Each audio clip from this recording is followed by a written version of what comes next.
First item of this part of the agenda is a discussion of the lighting ordinance. Give us a background.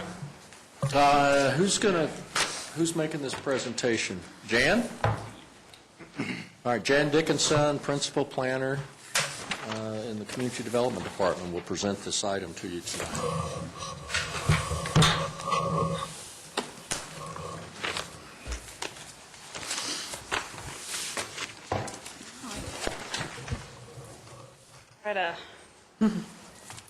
Because you all know, we presently have a lighting code that was put in place in 2003, and it became completely effective in 2008 with an amortization clause in it. And for the last 8 years since it's been adopted, this city staff has discovered some issues with it and thought it was time to take a look at it again and make some changes. And so I apologize for any confusion you might have had in your packet with different drafts. I hope it was fairly clear. After the last study session we had that we didn't proceed with it, I'd had some suggested clarifications from Councilmember Cole that I added to that last draft in early February, and I tried to highlight her changes in green so that was kind of clear to you all.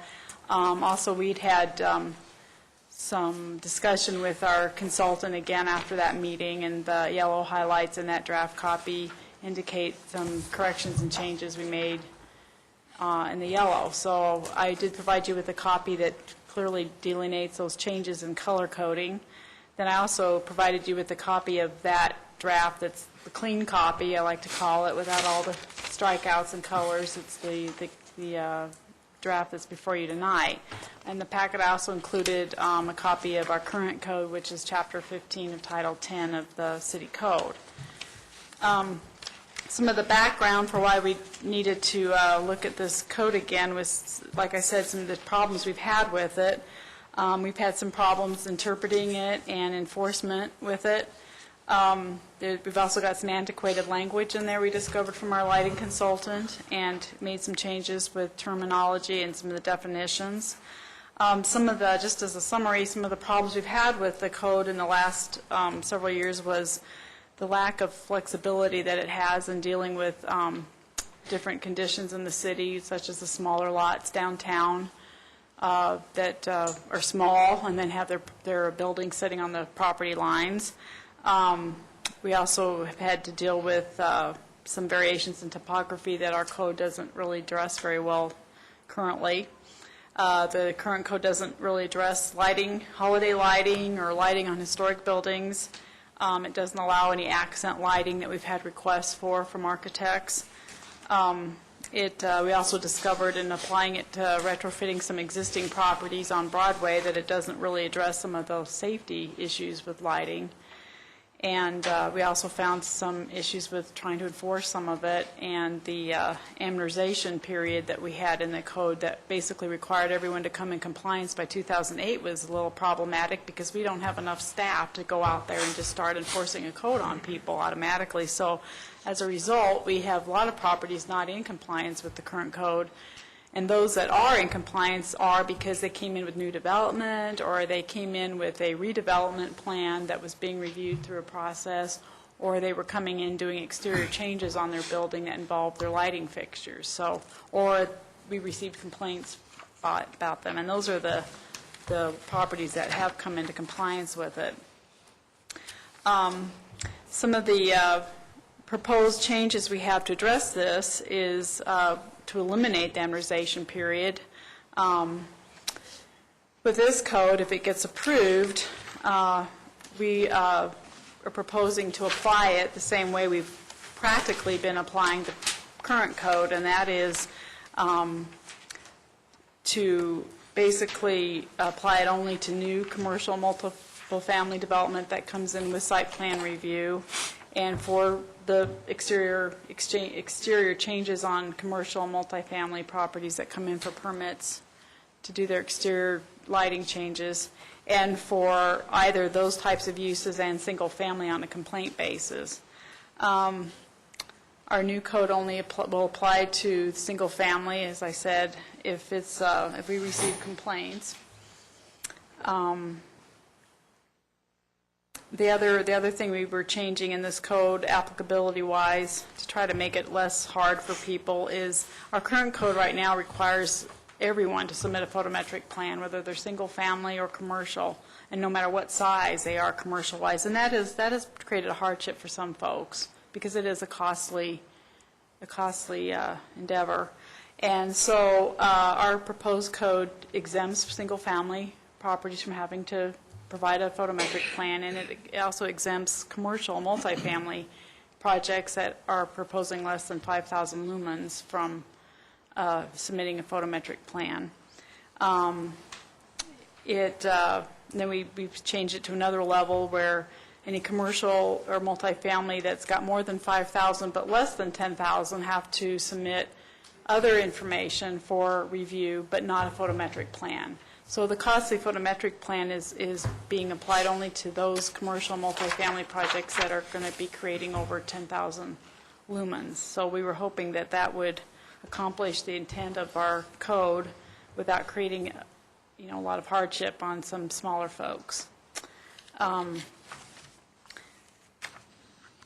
The other thing we found problematic with our current code is and I don't know if this was real confusing, but we have like zoning use districts in the city, like B1 and B2 and R5, but we also have lighting zones. And our current code actually did not include all the zone districts in the lighting zones. This was just one of many little things I found in trying to enforce it. Like, okay, where is this? This wasn't in here. So we did correct that problem with the 3 lighting zone districts that are proposed, where they have all the zone districts in the city. We did further break down the CA district, since it has mixed uses with some more residential in certain areas and more commercial in other areas. We proposed breaking down the CA zone district properties downtown into either the L3 zone district. Well, I'll back up. I think I explained there's 3 lighting zone districts. One is the L1, which is your lower level ambient light, which would apply to your agricultural residential properties. And then we have a higher level light, which is the L2, which includes all your residential properties. And single family residential zoning in there, because you do have non-residential uses in single family, such as churches and schools. And then it has the L3 zone, which is your higher level of lighting, which is your commercial properties. And we did propose to break down the properties downtown in the CA district into to the L2 zone or the L3 zone, depending on the commercial or residential character of the area that they're in. And we referred to the Littleton Downtown Design Guidelines that have broken up the downtown area into separate neighborhood districts or sub-areas, and we referred to 2 of those sub-areas being in the more residential area, so they would comply under the second level of lighting, which is the L2, and then the other properties would fall under the L3 district, which was LZ3 district, which is higher level lighting. Another problem our current code has is that it didn't really have a minimum allowance for lighting. A problem we had with some of the really small properties downtown, for instance, they were in the higher level of lighting, which allowed 200,000 lumens per acre, and you have a piece of property that's well under half an acre. And I think I used an example in here that when you did that calculation, that property was allowed only 700 lumens of light, which isn't very much, especially if you've got a parking lot light that needs to be installed, because those are 30 or 40,000 lumens usually. So we were running into problems with that, and our lighting consultant had recommended a minimum, and that's shown in the draft that I gave you, where they have at least a minimum allowance of 10,000 lumens. If the actual calculation with the larger number is going to create them to fall under 10,000 lumens, they at least count they go 10,000 lumens instead of 7,400. I don't know if that's kind of clear to you, but that we were trying to correct that problem by providing a minimum allowance.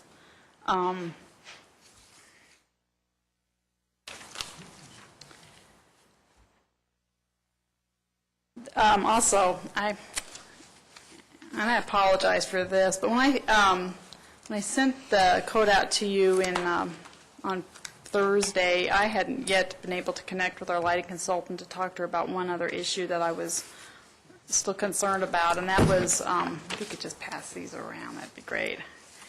So I prepared a memo for tonight to kind of explain this, but the draft you have now did not account for putting a lit on the number of lumens that, or the brightness that non-fully shielded fixtures, a property could have for non-fully shielded fixtures. Our current code had that allowance, but it didn't make a lot of sense because in the commercial zone districts, you could have, 200,000 lumens per acre of light, but basically only 10% of them could be non-fully shielded. In the residential districts, you could have 100,000 lumens per acre of light, but 20% could be non-fully shielded. And then if you were a single-family home, you could have 60% non-shielded lighting, which I couldn't understand that because it didn't really meet the intent of the code. If you were going to allow your higher levels of light in your commercial areas, but you wanted it usually a little darker where your residents were. And that didn't make a lot of sense to me, so I talked with the lighting consultant. She'd recommended to go straight across. So I proposed an amendment to this amendment that actually allows each property, no matter what their district they're in, a minimum of 10% non-fully shielded lighting.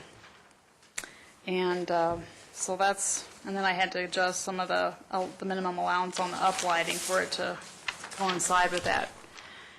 And then I just gave a little example of a calculation here on a shopping center we have in Littleton on how those numbers would be calculated for their base allowance of lighting they could have for the property and their amount of non-fully shielded light they could have maximum, and then that part of their non-fully shielded lighting that could be accent lighting. I also then provided a couple of cut sheets for two different fixtures for you to just show you what the difference is of a non-fully shielded light and a fully shielded light.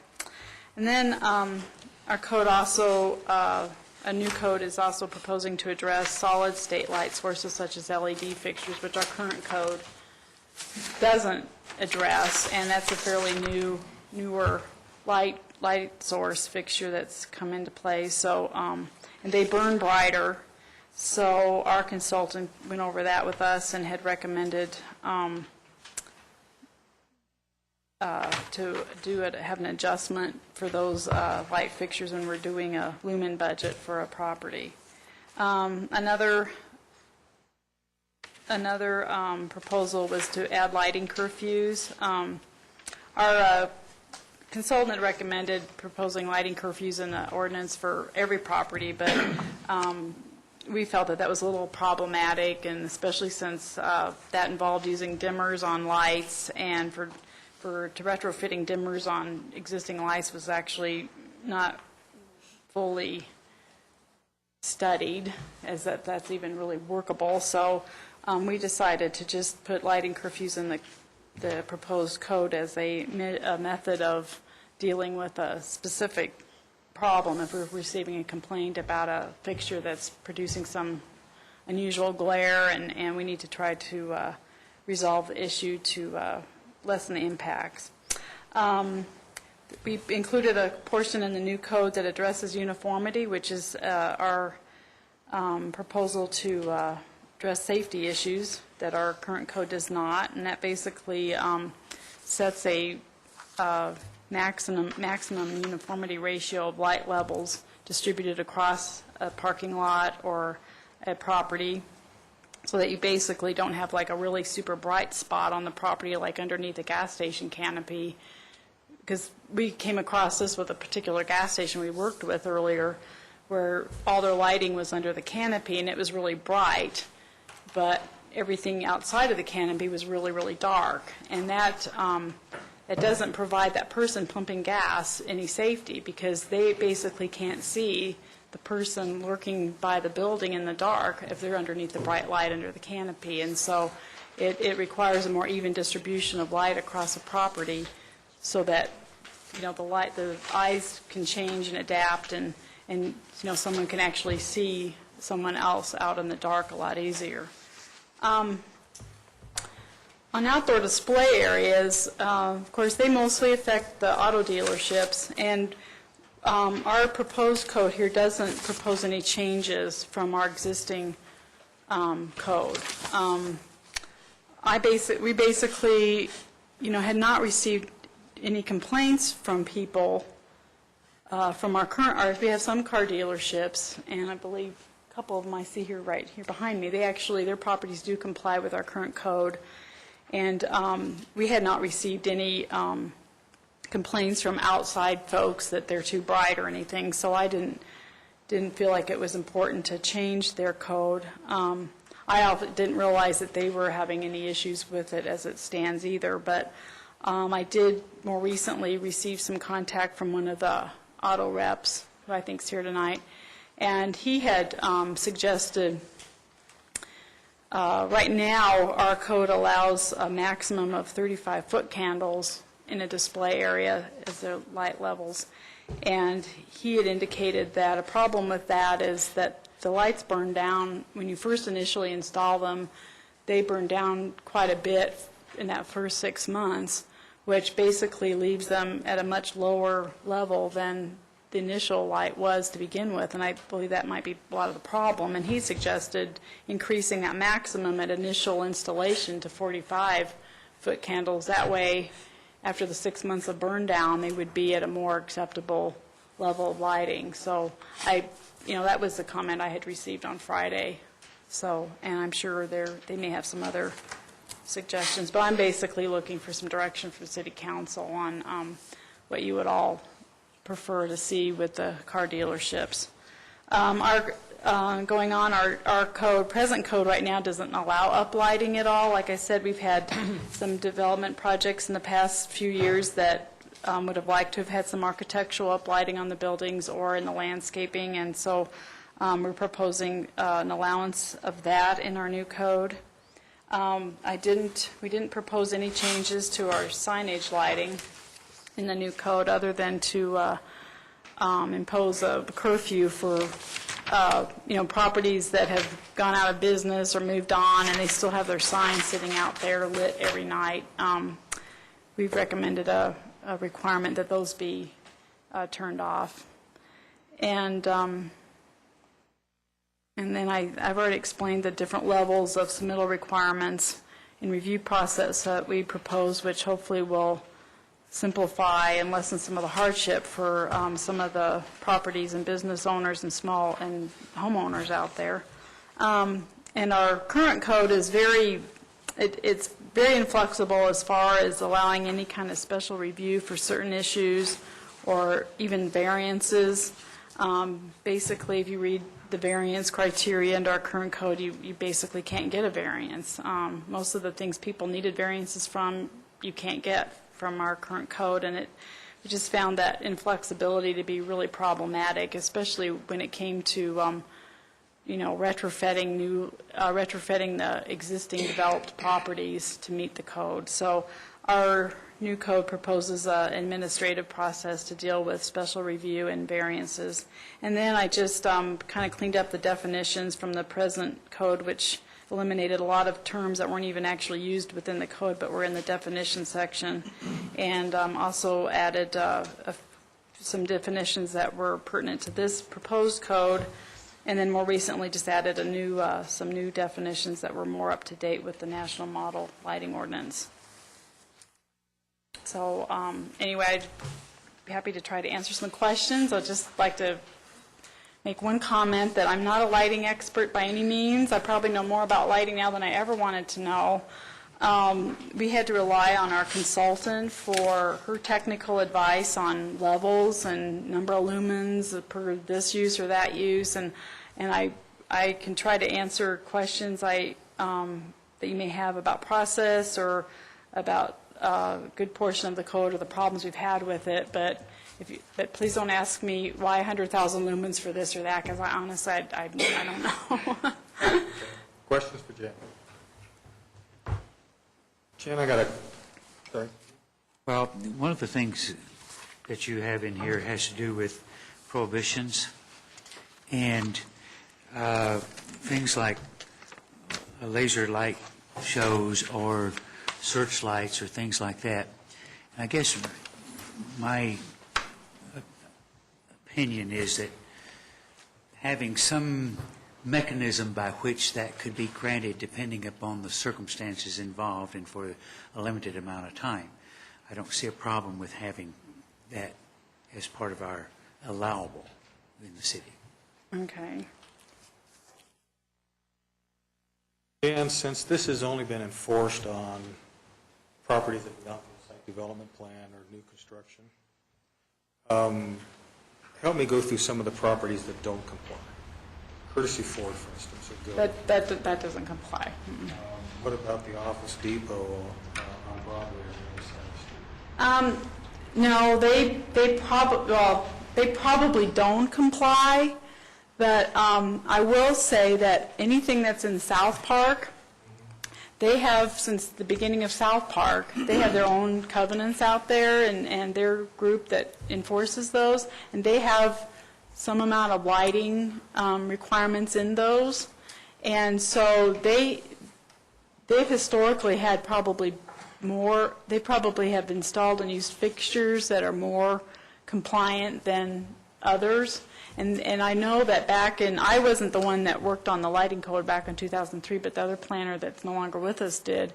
And actually he went around and took pictures of different properties to give the council an idea of, you know, because it was a dark sky ordinance, and so he was trying to show pictures of glare and all that sort of thing. And actually his photos, and he used South Park, is actually a fairly good example of an area that was more dark sky compliant. So I can't speak specifically for that Office Depot, but I would say probably the properties in South Park that aren't officially in compliance are probably closer than others.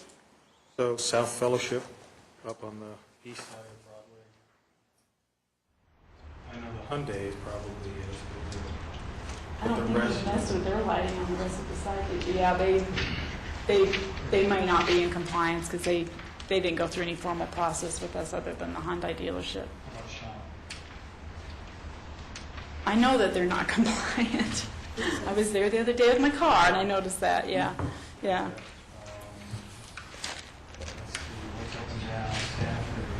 Pardon?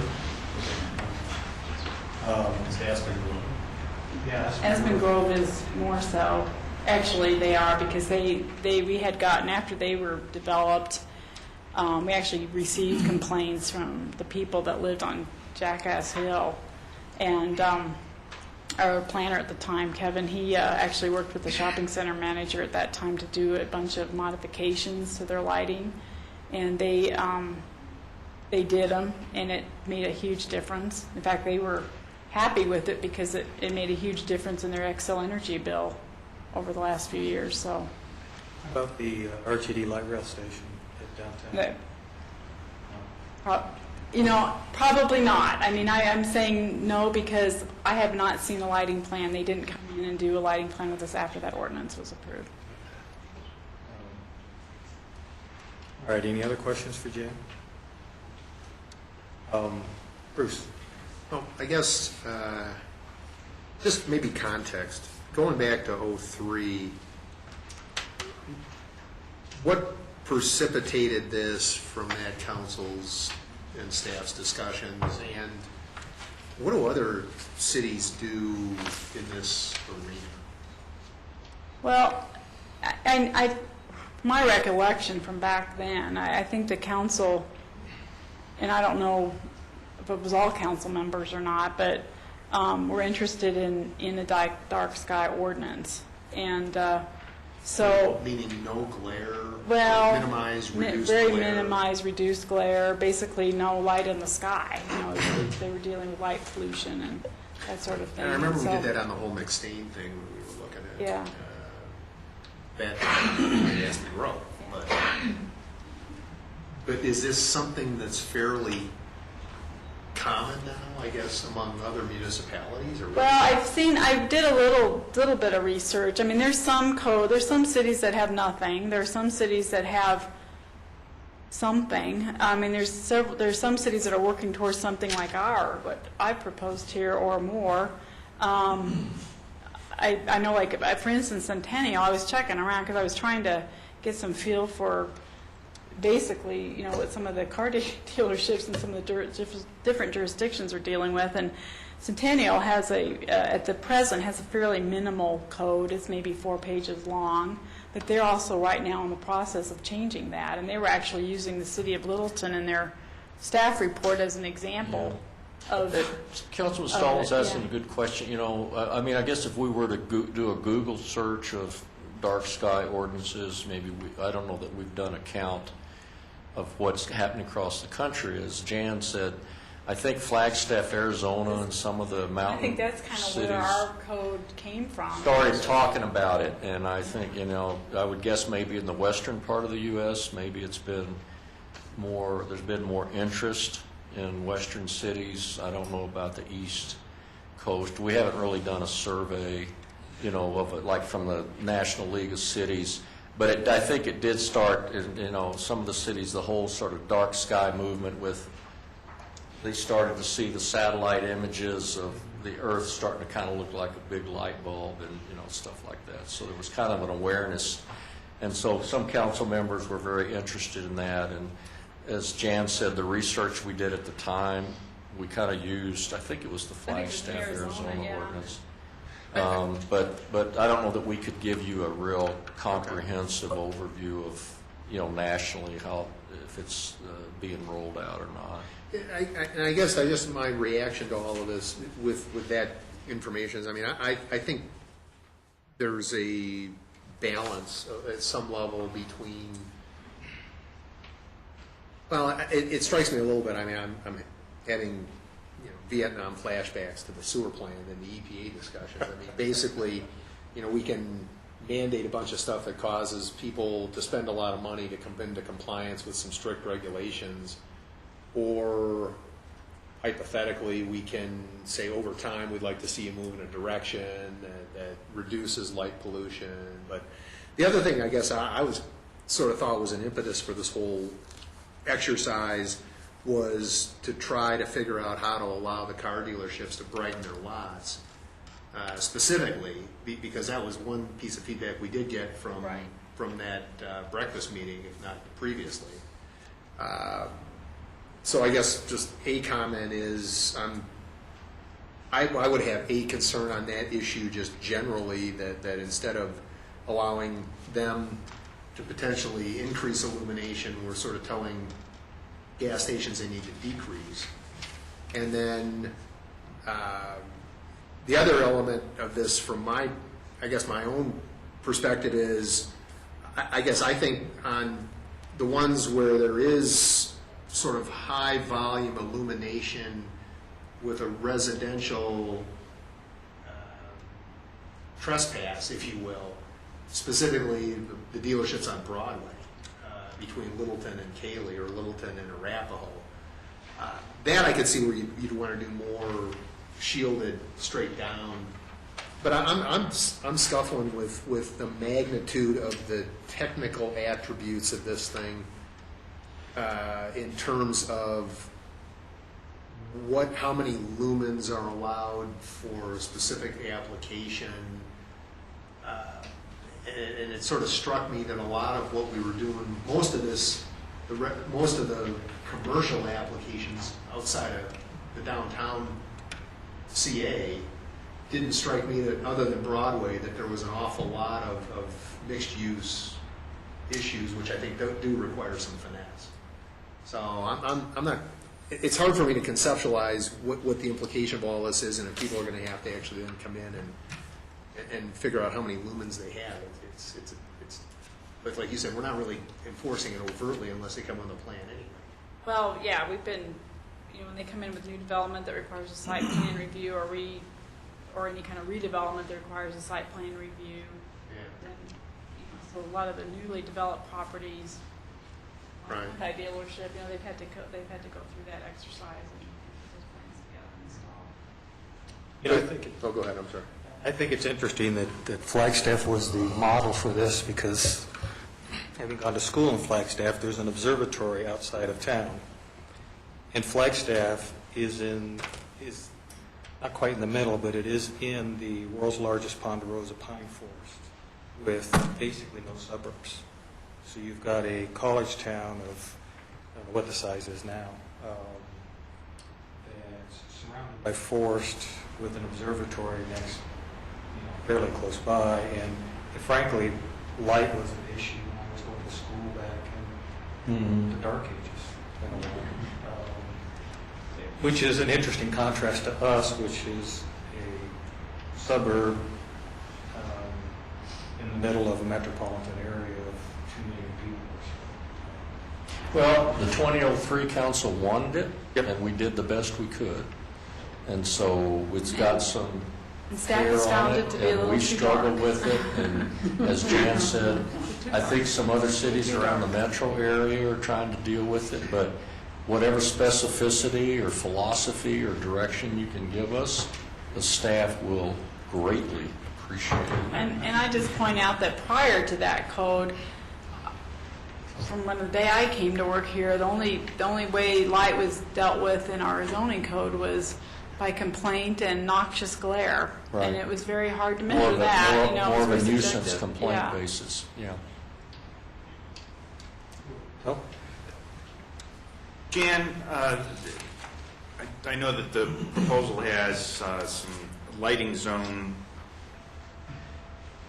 districts that are there, and unlike Councilman Stallman, I realize that there's tremendous amount in District 3 of EDI and PDC abutting the properties of our districts that are, I think they're mostly in the LZ2. With those folks in yet to be developed properties, what is going to be their expectation of the bleed and the overflow that occurs in those areas, particularly K, Marathon certainly are there, and also ones that are now residential that are actually in the LZ3 zone as far as their zoning. Well, they would have to be held, well, there is a requirement here that they cannot trespass a certain amount. They have to keep at least a light trespass of 0.1 foot candles 10 feet beyond the property line. So that's what is to hold some of that spillover. And, other properties, like if you had a commercial property, was completely surrounded by commercial properties, and they were having difficulty meeting that trespass standard, they could be granted a variance to that because they are surrounded by commercial and there aren't any residential uses that would be affected by it. But a property like Marathon, where you had a commercial and then you had residential right next to it, they would definitely be held to that 0.1 foot candle, and they couldn't ask for a variance above that because of the residential use next to it. So that would be the shielding, and the light trespass would be how we would deal When we with talk that. about light trespass, okay, suppose my property, and say it's my backyard, that backs up to an LZ3 item. When you say trespass can only go 10 feet into beyond the property line, what does that mean for possible radiation or overflow or reflected? Is that measured on the ground level, or if I was sitting there and I wanted to say what's going into my bedroom window, that might be 30 feet away from that property line. How do we measure that? Well, the foot candles are pretty much measured at the ground level. Correct. Yeah, that's correct. So if there's something that's on the property that's reflecting out, but reflecting up away from the ground, that's not going to be measured? Well, that's not going to be measured per se, but our hope with this code was if, for instance, we had a commercial property and they did have their lighting plan approved and they installed their fixtures and they were in compliance with the code, and then we'd find out down the road that we've got some neighbors that live a little bit higher, and there's just one or two particular fixtures that may be compliant, but there's a funny glare shoot off or something that's affecting you that lives a little bit higher or whatever. That's kind of why we suggested the lighting curfew in here, or some means to work with that property owner for those specific fixtures to see what can be done to eliminate the problem that's happening. If it meant shielding that light some more, or maybe imposing. I suppose, and I'm looking at Ernie Rose, who was in zoning for a while. I suppose we have some enforcement history with light trespass. Ernie, did you handle any cases like that? I don't know if we could go ask. I'm trying just to give Councilman Cernatic maybe a little bit more of a specific example. I mean, we could probably go look for those filled. I can't imagine we haven't had some actual enforcement. Well, usually the issues we had in zoning prior to the ordinance was a light shining directly into somebody's window.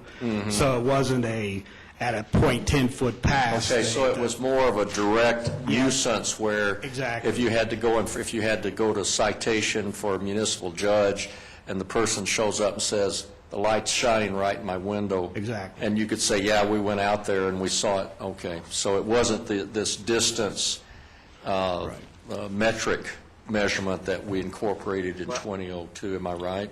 Yes. Okay. And we more recently had a situation that way a few months ago on the issue with the car dealerships that are right across Broadway from the residential, because we did have a residence complaining about one of the car dealerships, and this was one that's not compliant with the code, because they hadn't come in for a redevelopment after that implementation. But they had some lights in their display area along Broadway that were causing some problems for this neighbor, and we worked with the dealership in shielding some of those front lights and turning, because I think they had like 3 heads on them, and turning 1 or 2 of the heads off of the couple of them to eliminate that. So it was pretty easy. It was pretty window. easily accommodated. Yeah, and we hadn't heard again from that gentleman that was having the problem. So, I mean, that was kind of our plan with this, is how we've been dealing with it in the past, is that it's usually a light in a window, and you just kind of deal with the particular fixture that's causing that problem. There was a particular fixture that was a problem. I probably didn't bring it to the city, but before the weather blew the bubble down, it was lighted from the inside, and I could read by it. I was only about a mile away. That lit up the night sky. So how does this address something like that? You talking about the tennis bubble over here on the river? Okay. Well, it doesn't address interior lighting, so.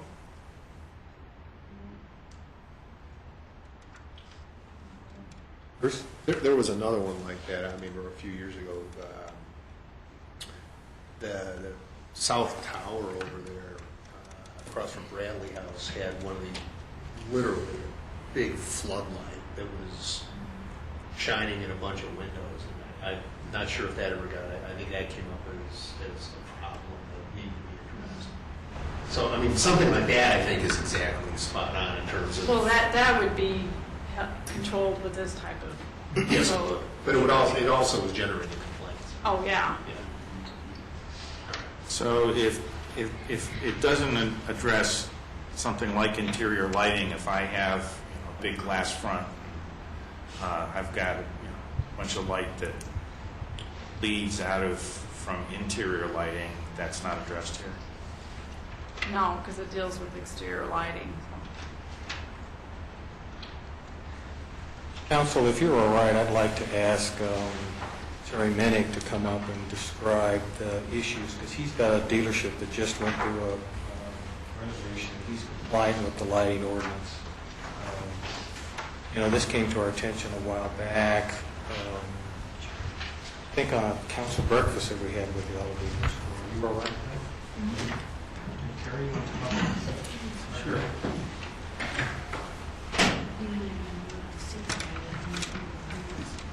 All right. Thanks for the opportunity. I appreciate the council being thoughtful and thorough about this. And, certainly addressing the needs of everybody in the city, not just the businesses. We're all sensitive to that. And we certainly need to do business with the people in our city, so, we want to make sure that they're heard as well. But specifically, I can speak for some of our friends here, but I certainly can't speak for all of them. But when we went through the renovation, we really didn't realize what kind of a problem it was going to cause. I probably should have done more study on just exactly how this new lighting code would affect my ability to do business at night. More importantly, this really came to surface because we had so many customers talk about it. And we would have problems with, salespeople or whatever coming in and saying, we can't get them to go any further with this because they say they can't see well enough. They'd rather just come back another time. And in our business, that's a problem. So, for example, if you stood at the front door, inside or along any of the new windows that we've had installed, and look, I guess it would be, 30 feet or so, maybe 40, to the edge, the southernmost edge of the lot, we literally have trouble seeing anyone that's walking between those cars and looking at them. Unless we go out and we stand outside, which we don't happen to think is a good practice, we don't see them. So it's a problem, especially in the wintertime. So, Ernie was nice enough to come out and do some studies. I've had some lighting people come out and give me some advice on it. And, frankly, I really have to thank Jan for, putting together all the work she's done on this. She's done a really good job. I think largely what she's asking be addressed, I think speaks to many of our needs. I think flexibility is key here in, for instance, an enterprise zone like I'm in where I don't have any residential properties around me. And especially on the back side of me, I have no residences. It causes a safety problem for me.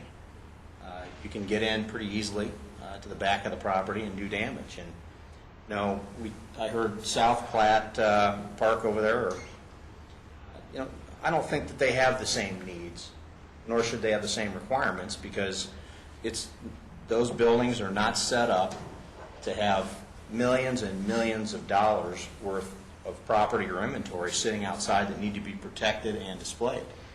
And I think it's pretty important to note that I'm one of the smaller ones, and I'll have, including service, $20 million sitting outside, and it's vulnerable. So, Barry, I'm just curious, did your lighting experts have a specific lighting standard that they recommend that they think is acceptable?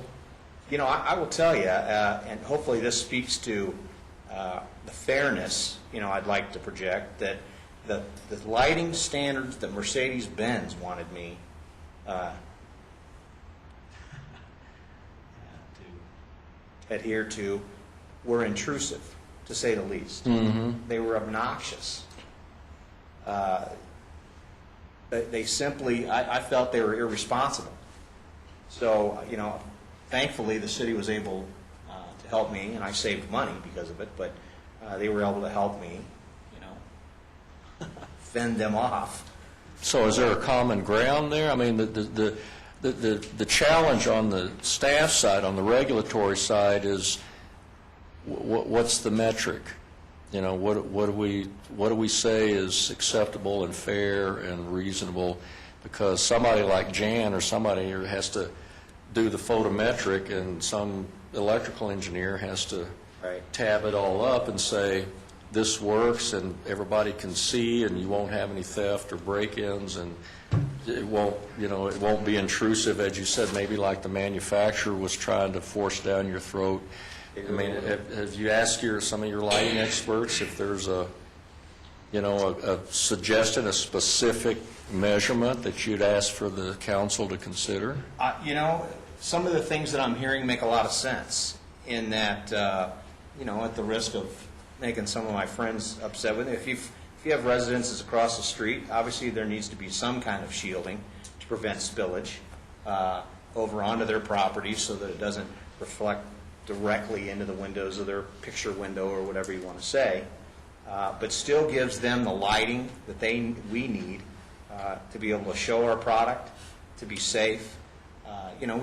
Our insurance company has made points of, isn't there anything that you can do? I mean, it's about the safety, because at night, if we can't see them, other people won't see them, and eventually somebody will get hurt. We've been fortunate, and that hasn't happened. Does your insurance company have a specific metric to recommend? No, and I would say to address that, because as Jan said, I'm not a lighting expert either. It would be great if you would sit down with some people and get their recommendations, but I know Greg has done a lot of research on it. He's got a lot at stake with the changes for the Littleton code, but the number 50 comes up a lot. The burnout is a big issue. Within 2 years, what did we find? That some of my fixtures were down to 8 to 9. So, we really do need some help, and, I want to be a good neighbor, just like anyone else, but I have a business to run and 84 people that need my help that work there, so it's very real. Harry, from your perspective, taking a look at the dealership, recognizing that's some of what's bringing us to the table in consideration here. If you had a cube of your property, the vertical and some cap on it that's at the height of that. I mean, if you said the light within that is going to be a lot closer, but you don't really need to bleed over, right? So if you had some pretty good variance or allowances within that to say, okay, I have exterior product to show. Are you is there something on cost or whatever that then would be a constraining practical part to say, give me my cube and let the light be there? I think if you were to ask all the gentlemen from the auto business specifically what we would want, we want the ability to merchandise certain types of product. Maybe it's the new product that's out, put it in a specific tasteful display, and let enough light shine on it that it draws your attention as you drive by the property, and obviously prompts you to come in and look. That's what we want. I think if I could speak to maybe a broader issue, I'm really pleased to see that the city is taking so much interest in this, because it's one of the things that will help define what happens to us in the future and who we attract and who we run off in terms of businesses. I mean, it's really very, very important. So I appreciate what you're doing. I'd like to defer to the lighting experts. I don't want to sit up here and do that. That would make me look pretty silly, I think. But if what I was trying to say is if there were lead constraints, there's some technology that seems to allow for that, but if you had a lot more allowances to how do you merchandise via light within your cube, is that helpful? I'm not sure I understand the question, but I think we're saying the same thing 2 different ways. But one of the things I think you have to be careful of is that if we create, for instance, if you shielded or you had a curfew on a street light because if we were trying to protect a property that was sitting up higher that had reflective problems going into the windows of those places, I would ask, wouldn't that cause a problem for traffic, people in a car where they come from a dark to a light spot and back to a dark spot again? I can't help but think that would be problematic and unsafe to some point. But specifically, I mean, if I could walk you around, my place, I'd show you exactly what I'd like to do. The uplighting is a landscape. I think it was under your landscape paragraph there. It's pretty important. I mean, I think when you see What little lighting I was able to put in up on the upper display area, I tried to be tasteful about it, but frankly, it's ineffective. It's not working the way it needs to work. It doesn't show the true qualities of the product and the things that, multiple millions of dollars go into to design. So they really, it needs your attention, and I'm glad that you're doing it. I really am. Thank you. So if you could do what you would like to do, just you, not any others, we can get that in a second. Sure. If you could do that, would it create a nuisance for anybody around you? I wouldn't ask for it if I thought it did. No, But I don't think so, no. All the adjacent buildings, the Culligans, the building next to me, there's no one that's in there at night. The car wash next door, lighting for them, any spillover could only be good for them. I don't think they spent very much money on lighting there, and it's pretty dark over there at night. In behind me where, eventually there'll be land in there someday. I mean, a building in there someday, but behind us is, what is it? It's a dog kennel and auto body shop and I think some kind of a dance school or something like that. And there is really nothing around us that my lights would, I can't imagine anybody would have a problem with it. And it wouldn't, I'm trying to visualize because I don't get down there often, but, over there, but I'm going to say, it wouldn't be a problem for drivers any place in any orientation? The lighting experts I've heard, and I think we talked about this in one of the meetings in our construction meeting, that they were concerned, the city was concerned about spilling onto Broadway. But the streetlights on Broadway are brighter than the lights that were on my lot, so. Well, sometimes though, there's like. And they were higher. I'm not particularly fond of the halogen, whatever the car lights are. There's certain ones that, even though there's light around, when I'm coming in, those are coming at me, really bother my eyes. And other lights don't necessarily. So it'd be not just how much other light, but the character of the light that I'd be asking about too. Would it potentially be a nuisance? I think it'd be exceeded. I think if you exceeded 50, it might, and especially if it weren't shielded back toward the property. My property, it might cause a problem, but But you could handle potentially an ordinance that would address nuisance light. You could adjust whatever you're doing for them. with shielding, you can. Yeah, but Currently, that's what we're being asked to do, and, to a large degree, I don't really have a problem with that. I can't speak for the other gentleman in the room, but I don't really have a problem with the shielding, especially with respect to, when it's right on Broadway, or if it happens to be adjacent, to something where someone works at night and they don't want the light coming in the window. You might want to ask other people these questions too. But shielding is pretty simple. Council, I brought some props to try and visualize what 2,000 lumens were and 1/10 of a lumen or 1/10 of a candle power bleed off is, because I'm having a hard time visualizing this unless I can relate it to something that I already know about, and perhaps you guys have the same problem too. Probably done with me, aren't you?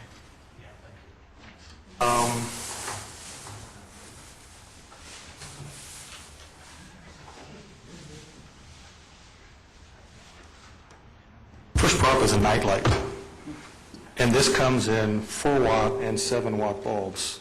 A 4-watt light bulb and a nightlight puts out 16 to 20 lumens, depending on if it's a GE bulb or a Philips bulb. To put this in perspective, if you were to place a nightlight every square foot, that would be 200 times more light than what we allow as our bleed-off or our light trespass standard. And when I drove around my neighborhood, I counted the number of houses that have the floodlights, and they're probably all motion detector things, on there. And driving the block around from Houston Roaring up through Highland and back, I counted 9 houses that have floodlights of some sort on the front of their house. And my guess is every single one of those bleeds off more light beyond the property line at the 10 feet property line than 200 times less of a night light every square foot. This package is GE Smart Energy compact fluorescent lights, and it's a 13-watt compact fluorescent light equals a 60-watt incandescent light bulb. And these put out 825 lumens, which is actually more than our revised standard specifies on the lumens. And when I was in Home Depot today looking at lights, for the compact fluorescent lights, they range from 800 to 850. If you get the halogen lights, they're actually less. If you go to incandescent lights, it depends on whether it's frosted or not frosted and who makes it. But we have a standard in the new proposed standard of a maximum of, 760 or 60-watt light bulb in a fixture, in a single fixture, that illuminates your front entryway or your back porch or your deck, which means I couldn't use this compact fluorescent light bulb. And now I bring out the big guns. This is a 150-watt incandescent light bulb. This puts out 2,700 lumens. So this is, and our new standard proposes a maximum of 2,000 lumens for a upward fixture for light poles, for instance. So you could not put a 150-watt incandescent light bulb in a fixture to illuminate a flagpole, for instance, in our thing. But what I was trying to visualize was how dark it is, or how much light our existing lighting ordinance and our new proposed lighting ordinance allows a car dealer, for instance, to sell their cars. So Car Driver says that a CLS 63 Mercedes-Benz, AMG Mercedes-Benz, is about 100 square feet footprint, 74 inches by 190 some inches. We allow 35 lumens per square foot. So with our existing code and our new code, they're allowed 3,500 lumens to eliminate this 4-door sedan. That is slightly more than a 150-watt light bulb. So do we really think that you can successfully illuminate or appropriately illuminate a 4-door automobile with a 150-watt light bulb sitting over it, actually about a 175-watt light bulb to get to the 3,500 lumens for a 4-door sedan the size that Mercedes makes? And I think that indicates how dark that our lighting ordinance is. I'm finding that as I'm getting older, I require more light to read. I remember my dad coming into the room when I would be reading and turning on the lights, and I find myself going into the room when my daughters are reading and turning on the lights because I can't see anything, but they can. So when I look at the ordinance, my concern is that we don't allow light that impinges on a residential homeowner's ability to enjoy the sanctity and the enjoyment of their house. But when I look at having light development plans and I don't mean, this isn't a knock on the staff at all. I think you did a fabulous job trying to transform the existing lighting ordinance into something that's easier to understand and rational. The viewpoint I'm coming from is this, to me, is a solution in search of a problem. I don't want to be in the business of approving lighting plans and getting photometric outputs for lights that are coming, especially not at the lighting intensities that we've specified here. I think it's too dark. I guess we didn't point out to you, maybe we weren't quick enough, that You certainly have the option of repealing the entire ordinance. Well, and what I'm going to suggest is we replace the ordinance with something that says that light fixtures shall be positioned such that they don't shine light onto a residential property in a way that causes a nuisance. So basically, the nuisance The standard. nuisance standards. Suzanne can probably do that. And perhaps we need to add another one, talking to some of the council people, maybe another sentence that says, lighting fixtures shall be positioned such that they don't shine light on public roadways in a way that causes a safety hazard. And then put that in effect and see what happens, because we went for decades without having a lighting ordinance. If we find situations where this isn't sufficient to achieve the general welfare and the safety of the city, then we go back and add what we need to. And maybe we need to put some minimal shielding standards when we have an interface between commercial and residential. You've just made Jan a very happy woman. Well, the one thing, the old code was just said noxious glare, and it was extremely subjective, about what's noxious. And I have to say, we now have a light meter, Yeah. and even if we don't use this, at least I have a better knowledge of what maybe is acceptable and what isn't, so we don't have to completely rely on one person's opinion that it's just too bright to them, and this neighbor over here I'm is just fighting going with to tell that him one. I'm going to just tell him to call the mayor. Jan, Our numbers would be at the bottom of a little report. my question kind of comes at one area, and I don't know if it addresses the needs of the likes of Terry and Greg in this, but where I learned more than I wanted to learn myself about lighting is when I was with South Suburban. We had to deal with the lighting for the tennis courts at the Lone Tree Tennis Center, and there was a lot of concern over, because those are right in the middle of there are 15 homes that it's right in the backyard essentially of, and there was a lot of concern, and what they have in their ordinance is some shielding provisions, both for, so they kind of, you block off your cube of your property, and you can be very intense, because if you're playing tennis and it's dark out, okay, you're looking for some pretty high intensity light, and it probably might be enough to even show a vehicle. The original part was only 4 of the courts would be lighted, because they didn't want to have the 2 courts that were closest to the homes. They have now come back and they've asked for the lights to be installed on those courts, because the shielding has been so effective in that regard. And they seem to be able to practically deal with it without identifying a whole lot around the fixtures. It's the end result of the lighting as far as what's projected out, what's lit and spillage, and folks are able to deal with that. And they have some pretty objective standards, and they seem to be working pretty well as far as nuisance and that. And my question was same as last time, is how does our ordinance relate to what is something that I worked with that has seemed to have worked for Lone Tree, to allow for some very intense lighting within a cube. I find that as the vertical space, and yet protects the spillage, bleeding, whatever we want to talk about that, from going outside of that boundary. And that's my question.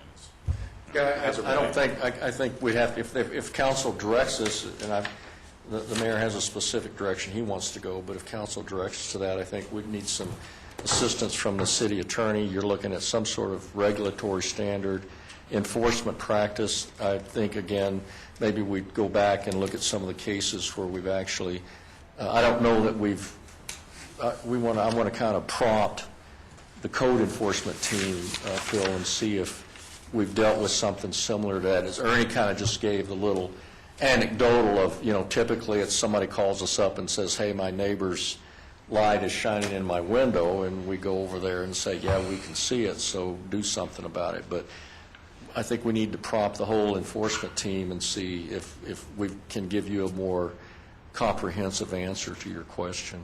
And I know they're, about a fourth our size, but, that includes Park Meadows, and, they've got some large parking Yeah, lots. so I think we would just do some research and see if we could come back and give you a more complete answer. Jim? Taylor? Well, Doug, I like your proposal. I was the only one on city council in 2003 when this was done, and I was the only one who voted against it in the first place. So anything that would make it a simpler process without so many regulations, I would probably be much in favor of. One of the things that you did mention, though, about the second thing about lights interfering with your ability to drive, and then you drive around in your neighborhood and these spotlights, floodlights on garage fronts come on as you're driving past, that you're out in the middle of the street and the light will blind you because it's there. Something that might have to address that, but I don't know how you're going to do it unless you wait to get complaints on it. I think you do complaints, and if we add that sentence that the lights won't shine onto public roadways in a way that causes safety. Interference. Yeah. Now, when I walk up and down the sidewalk, I will trigger probably half or three-quarters of those, but I don't recall triggering them in the car, or if I do, I don't notice it. So I don't know if it's just that they're right at the boundary or what the deal is. Deb, and then Bruce. I guess I think I'd been on council about a year, maybe a little bit longer, and I got an email from a citizen in my district, and he was very upset about something having to do with lighting, and the issue was that his neighbor complained to him.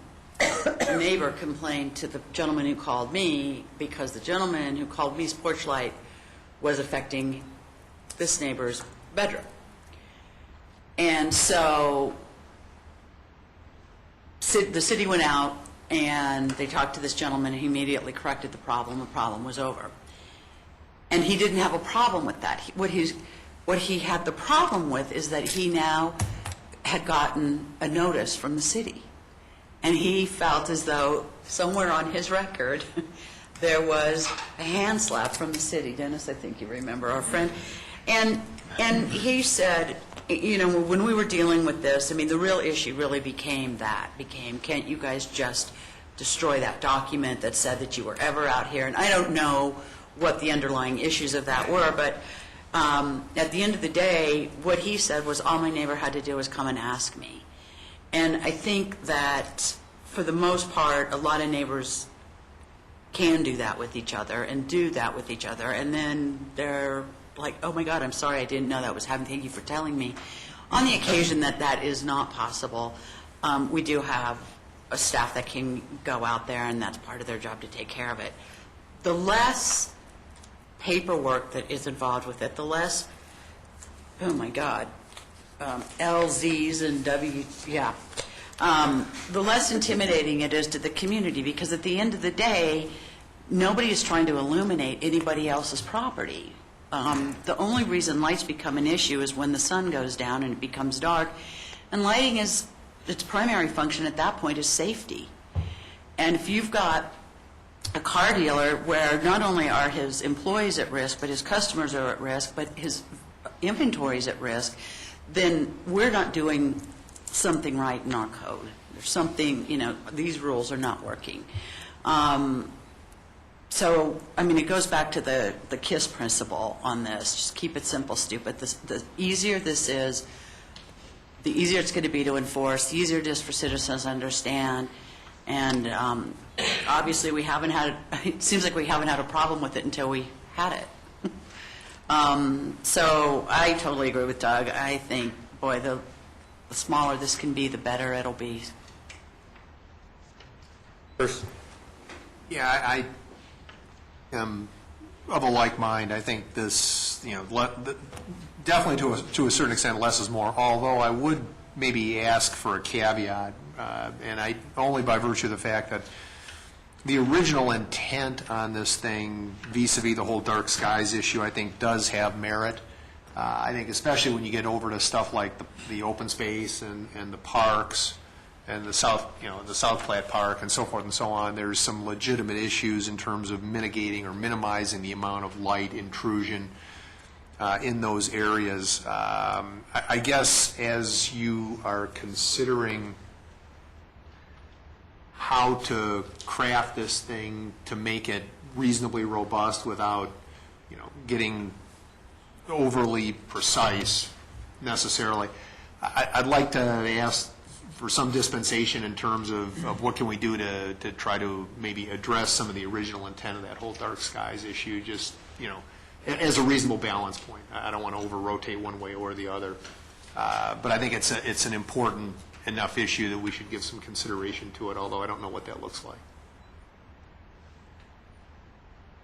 Yeah, I'm not sure I know what that looks like either, and I don't want to have mega wattage shining into South Platte Park. And we do have some issues where we have interfaces between different zoning districts, specifically commercial and residential.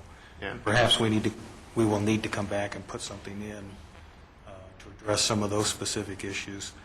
Maybe we'll need to put something in for shielding so that the DRC has enough oomph that when you're looking at new developments, you can try and negotiate on the lighting to what you think is something that's appropriate. Well, that's the kind of direction we really need from council, because it's, we have to kind of say, why is it this way instead of some other ways. Yeah, and like along the South Platte Park, you've got properties for redevelopment, or, like the Unser property, the Walmart side, those properties there that are obviously going to be, developed someday or redeveloped. And most likely, well, some of them that are zoned agricultural, like RS now, that would get rezoned to a PDI or a PDC, or be looking at a PD plan. And you can certainly, and there are some PD plans out there that are older that actually do have language on them that address glare and lighting issues. So, See, I think that's the ideal way of handling it, is on a PD by PD basis, but you're going to need something to do. Yeah, if that's the direction council sends us, then we'll have to sit down, I think, with the staff and with the city attorney and say, how do we apply that on a case-by-case basis? What's the criteria we're going to use so that we can be consistent, as Jan said, as some of these older properties come through, and if we're going to use that glare kind of spillover criterion, we'll just need some help as to how to enforce that on a fair and consistent basis. So we'll need to do some research on that, Mayor. Do you think that this provides you enough direction with the caveat of adding something in so you have a hook on the PD process and CRC that you can bring it as an ordinance, or do you need to mess with it for a while? Anybody, Jan, Charlie, Dennis, DRC guys, the ones that have to sit there and, when we try to look at it and say, what are we going to do? Does anybody have a response to the mayor's question? In terms of specificity, do we have enough direction to go look at this and try to put something? I think we do, definitely. We'll do some research. We'll look at other communities, see what it's as simple as possible and how we get criteria that matches that simplicity. And I think we're right on board with you in terms of trying to simplify this. So maybe put something in there that says that developments need to be shielded for light that bleeds across. So why don't we could do a search. We'll do a search, as Dennis said. For people on TV, this is Dennis Swain, the acting community development director. So if that's the intent, if that's the motion, the direction we get tonight, when we bring the ordinance back to you, we will have done some research to see if we can put in some sort of broad protective standard that meets what your expectation is. Okay. Is that fair? Do I need to make that? I will make that as a motion just to give some direction. Yes, sir. That is, I move that we replace Chapter 15 lighting requirements with the requirement that lighting fixtures shall be positioned such that they don't shine onto residential properties in a manner that causes a nuisance, and that lighting fixtures shall be positioned such a way that they don't shine onto public roadways in a way that causes a safety issue, and for the staff to add a feature that allows DRC to handle shielding issues for PD development. Second. Okay?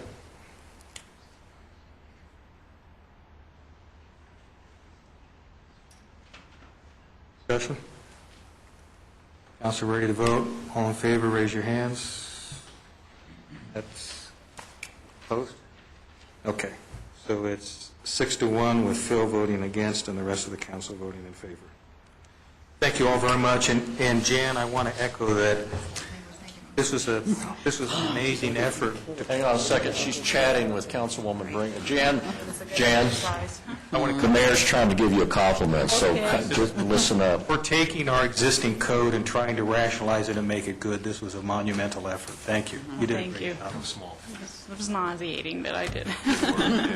And Dennis, I know you put in a lot of work on this with Sarah Jane. Yeah. So I think all the work you did at least gave council a real context for how to evaluate this. So thanks to you and Sarah Jane and Jan for all the hard work you put in on this. Can I ask a question? When we were discussing, there very briefly was reference to the South Platte Park, et cetera. So while you're doing research, might it be possible also, just in case we'd like to have something in there, to look at impacts on wildlife and park area? Yeah, we'll just have to do some searches out there. Well, I mean, I'm not sure if the rest of the council would agree with that. Oh, but I'm it sorry, seems- you're asking, but, Yeah, I'm and so sorry, I'm you were just- asking a general question to council? Well, yeah, and... I'm sorry, I and- thought you were and- no, directing and it probably specifically to you, to too, me. so... Well, I think the direction per the motion was for them to propose language that gives them the ability in DRC to affect PD plans that come down with lighting specifically for situations like that. Okay, Because as we long don't as... want it to be. I wasn't quite sure if that encompassed, and if it does, that's fine, so... Okay. All righty, thank you. Next item on the agenda is a discussion on Jim had his hand up. pedestrian crossings. Thank you all. Thank you. Well, why don't we let them clear out? Yeah. Let's take a 5-minute break. Hey, Charlie.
in, no. Let's go. It's in Lakewood. That's what she is referring to. This is Public Service Director Charlie Bloston is going to present this item to you. Council, in January, you received a letter from a resident who indicated an interest in having some kind of signal notification or light at a trail crossing on Prince Street, south of Ridge Road, north of St. Mary's. She is a student at St. Mary's School in the 7th grade, and she witnessed an accident there in January at which she was almost involved in, where she described that she wanted to cross the street. One car stopped, and the car coming behind the first car did not stop, and they collided. She jumped out of the way, and she was uninjured, but was able to go on to school eventually, but you can imagine how emotionally shaken she was. So she wrote you this letter that's dated January 25th, 2011, and described to you the situation, and she also talked about a proposal that she was suggesting at Colorado Academy, and that is the photograph on the second page of the communication. It's a picture, obviously taken in the winter, of a pedestrian crossing near Colorado Academy on Pierce Street, that when you push a button, the light flashes yellow, and it warns drivers that you are entering the crosswalk. I will tell you, Council, the law states, and I worked with the police department on this for quite a while, if you are standing on the sidewalk waiting to enter a crosswalk, you do not have the right-of-way. The automobile driver does. If you enter the crosswalk safely so as not to create a hazardous situation for you as a pedestrian or for the motorist, then you do have the right-of-way. In other words, you have to be in the crosswalk to gain the right-of-way from the motorist.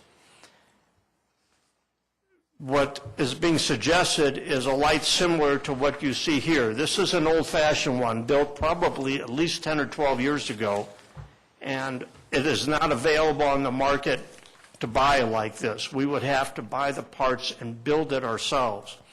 So we came up with some other approaches that you can buy these from traffic signal supply companies, and the next several pages show what these are, such as what is known as the Hawk and some of the other items, including one where, if you'll see on this one, and I don't know if Doug can pick this up on television, this is one that people have seen around where it flashes around the sign. Again, you could press a button and it'll alert people that, we call this the Christmas tree. That's the name we use in the industry. And it would alert people that someone is standing in the crosswalk wanting to cross and that motorists should stop and yield the right-of-way. Do you have to trigger this one, or does it Yes, just you can trigger it. Okay. How many lumens is it? Remember what Jan said, that she wasn't a lighting expert? I'm a lighting neophyte, or worse. The larger pages, which are aerial photographs of the pedestrian crossings, so that you're not just looking at the one on Prince Street. There are 8 or 9 other locations in town where similar crossings of streets occur, where a pedestrian might be in a hazardous situation unless they were able to get the signal. The first one is, of course, the Prince Street at Lee Gulch location. You'll see the tennis courts there, and in the lower left-hand corner is the church. Let me point out something on this particular situation, because this is where the young resident witnessed the accident. Just to the south of the end of the photograph, at St. Mary's School, is a pedestrian-activated traffic signal. You push the button, and the traffic has to stop. It gets a red light, not just a yellow.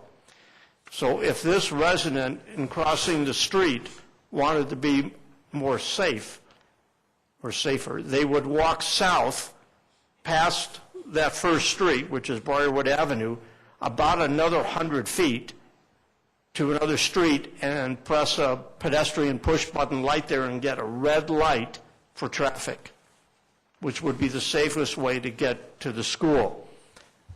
She obviously crossed at the red line where the Lee Gulch Trail is and walked on the sidewalk on the west side of Prince Street to get to the school. Does the signal where it currently exists get much use? Oh, yes. Because of people. It's an appropriate location because of the school, yes. And we have these at all schools. Okay. Literally every school has one.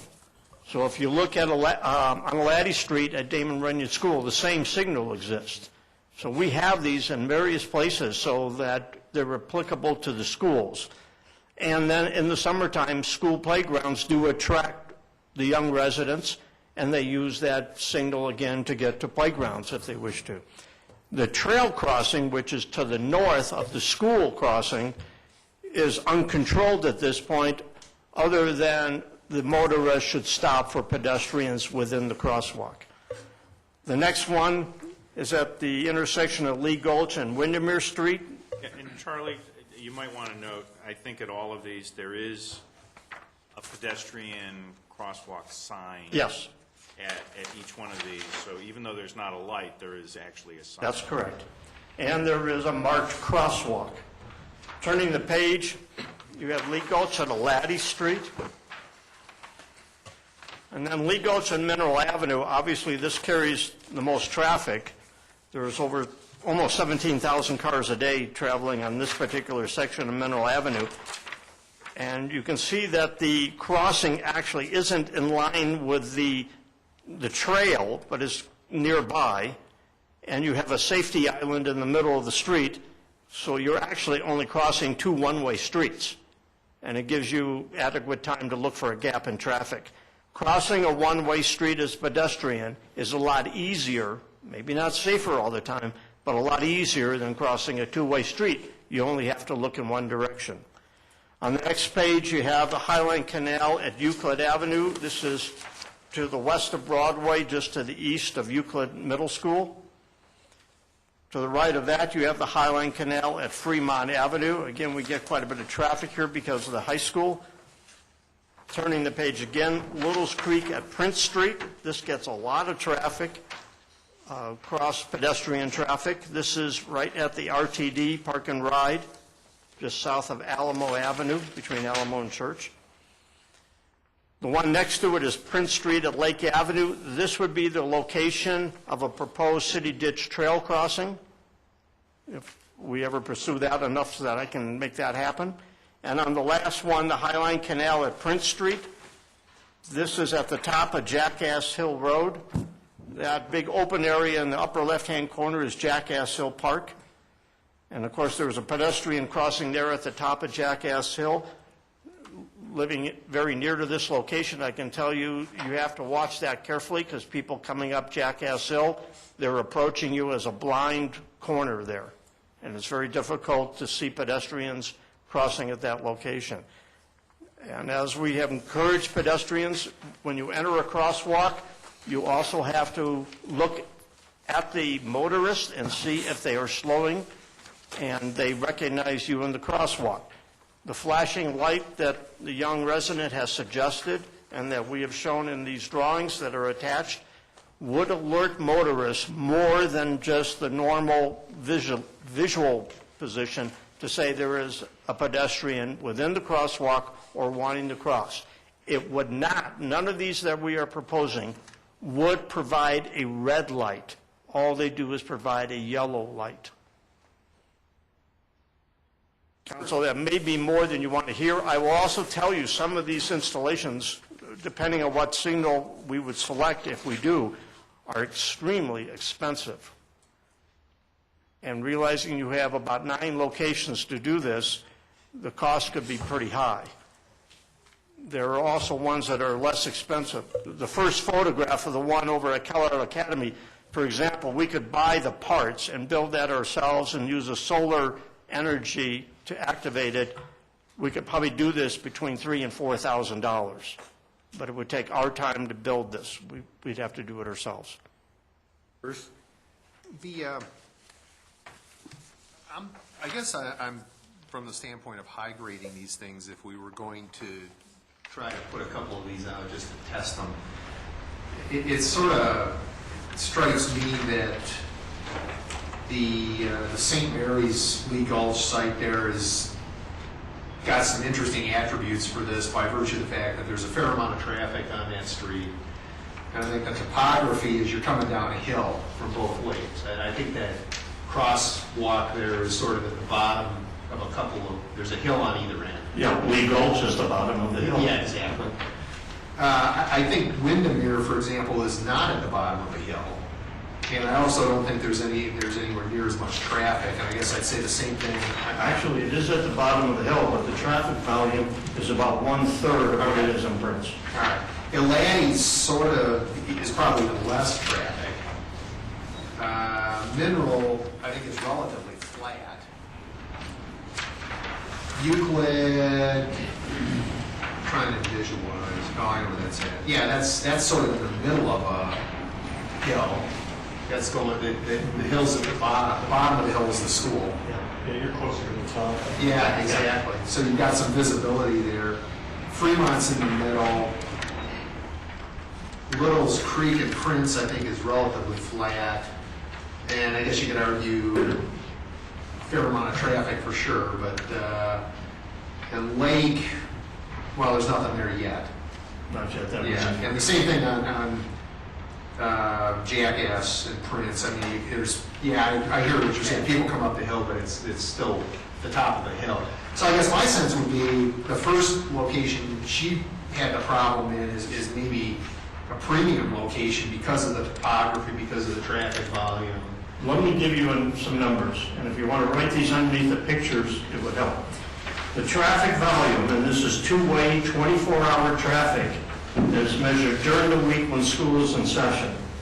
The one at Lee Gulch and Prince is 6,154 vehicles per day. 6,154.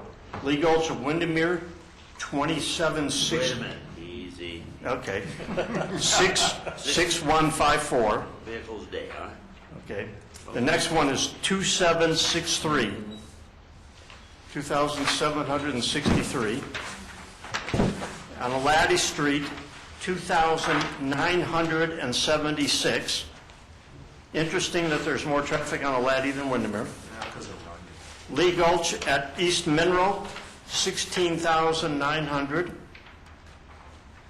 That would be expected.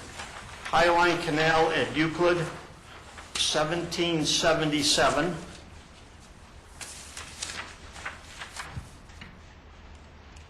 Highline Canal at Fremont, 2953. It's heritage traffic. Yes.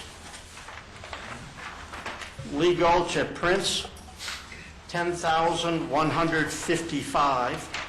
Little's Creek at Prince. Pardon? Little's Creek. Little's Creek at Thing Prince, is, yes. the thing with Fremont is you're not going very fast. Can I, right down that hill. excuse me, counsel, can I just, a little point of order here that I'm a little bit concerned about, and that's, and I'll whip out my wet blanket. One of the things I want to ask Mr. Bloston and maybe Suzanne is when we install traffic devices, normally we're trying to comply with some kind of standard. And so I'm a little bit, not quite sure where you want to go with this, but I'm a little bit nervous about council sitting here and listening to traffic volumes and deciding what crossings might be safe and what might not be safe. So I don't know, Charlie, if we've researched this before, but I've just, my antenna's gone up here a little bit. As we started down this, here's the traffic volumes, and then having somebody say, well, this is not disrespectful at all, but to have a council member kind of saying, well, I understand what you're saying, but I think that sight line at the top of Prince, that's okay with me, so I don't think we need to do a crossings there. And yeah, the mayor says, well, I scooted across a Lottie, and I can get across there. So I just want to raise a little note of caution here. If you want to just do an experimental one, maybe we can look at that. But again, I'm sorry to be kind of and since Eric pays for all of our insurance and liability claims. Maybe I'll make him sleep a little bit too. But I'm just a little bit, I want to be cautious about going this direction and having this thing, so just. I mean, we just throw it out do there. we do have to post according to the model traffic sign code, and conditions of roadways and safety of roadways is a waived area of governmental immunity, so we are liable for all conditions of roadways and those that we create. And one of our defenses is when we have installation in accordance with the model traffic code and we have sign off by a traffic engineer and that sort of thing, those do provide us defenses to conditions of roadways. So I think it is more advisable if council wants to do an experiment to say, you know, pick the most appropriate 1, 2, 3, 4, whatever X number is, intersections and install whichever devices you wish to allocate the money for, but then to leave it up to the traffic engineer to determine volumes and that sort of thing. Debbie, and then I do appreciate the letter from Hannah, and that area there, I've walked that frequently with the dog. I've biked across there, and that could be an interesting place because of the cars and the speed and that type of thing, and I can appreciate her concern. I do think the city does a really good job, and probably because we legally have to, but we probably would have anyway, in these school zones, and the speed gets reduced very substantially when there's a propensity for more children to be around. There's plenty of signage. They do have safer places to cross. So I'm not real worried about us fulfilling our needs for safety in school zones. I do think that we have built and continue to build a pretty magnificent trail system. And there are some places where when you're using the trail, be it a runner or a dog walker or just a walker, whatever you're doing on bike, there could be some interesting crossings. We have a group right now, we've got a grant, and we have a group who's working with the city and, in fact, having a public open house tomorrow night, working on a ped and bicycle plan, master plan for the city, and it would seem to me this would fall pretty nicely into what could become part of their scope of work, determining and coming back with some recommendations too about how, and I know they're not working as much with the off-street trails, it's more the street and sidewalk, but how these all kind of interrelate with each other, and coming up with some sort of a overlying plan. It might be worth, I mean, if it's appropriate, to throw this on their lap too and have them take a look at it. Because I think, I mean, this was an eye-opener to me how many crosses we have where trail intersects with roads. And the one, I mean, we've got a couple that are 4 lanes. So, you know, we certainly don't want to wait to have something happen before we do something about it. And I think that the more our trails are used, clearly the more people are going to be trying to cross these streets. So, Jose? Well, I've been one that's been rear-ended twice on Main Street downtown, and the problem was I stopped for somebody that was in the crosswalk. Rio Grande. Yeah, right down there. And ever since you put that little small sign in the middle of the road, I see everybody slowing down as they get down there. I haven't seen any problems whatsoever.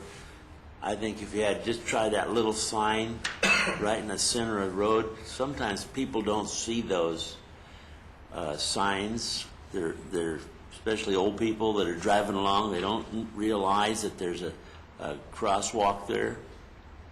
It would be my advice to try those little signs. Just put them right dead in the center of the street, and people will see those and suddenly realize there's a crosswalk. It says state law. Oh boy, slow them right down. But I don't know if it would be very costly to do those, and I would think it would be nice, but right now with the state of our economy, we can't afford to do that. too much, but I know for a fact that little sign right there, right in the middle of the street, is certainly taking care of what I think is a problem downtown, because people now come down and the first thing they see is that little sign in the middle of the road. And I disagree with the fact that you have to be inside of that crosswalk to not be liable, but how the person could stand there for an hour trying to get out and get across.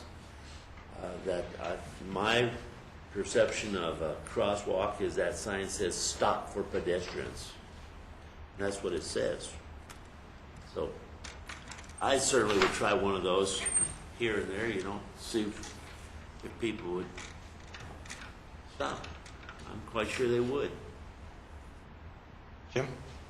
Charlie, you've got this little device that you can put in a lane of traffic and determine how fast they're traveling, how many cars are going past you, something like that. Yeah, we have those. Can you do the same sort of thing for trail crossings and count pedestrians and bicyclists and No. Stuff like that? No, we can't do it with those. I'll have to wear heavy metal. Well, yeah, but the issue is not the traffic volume so much on the streets, to me, as what's the pedestrian volume trying to cross. That's more important to me because if you have 10 people trying to get past 10,000 cars, or you got 100 people trying to get down 2,000 cars, that's the issue. Yeah, to do that count, we actually have to have somebody physically stand there and count pedestrians. Bruce? Yeah, and I appreciate Jim's point. I mean, I think there's obviously more to this from the standpoint of both the engineering as well as the liability sides of the whole thing. That having been said, I'm just strictly my opinion. I got a fair amount of experience with virtually all of these intersections just in terms of running and biking. Me personally, this intersection at Prince and St. Mary's probably makes me as nervous as any of them whenever I go through there, whether it's on a bike or whether it's on running. Just given, as I said, the topography and so forth and so on, I'm totally fine with Debbie's suggestion, and I think Joe's suggestion has merit. I'd almost, just for the sake of an argument as well, if we could put one of these things together, build it for a few $1,000s and throw it out there, I'd love to sort of see, do a little bit of a study and see if that's something that has an impact that's moderately quantifiable on a standalone basis.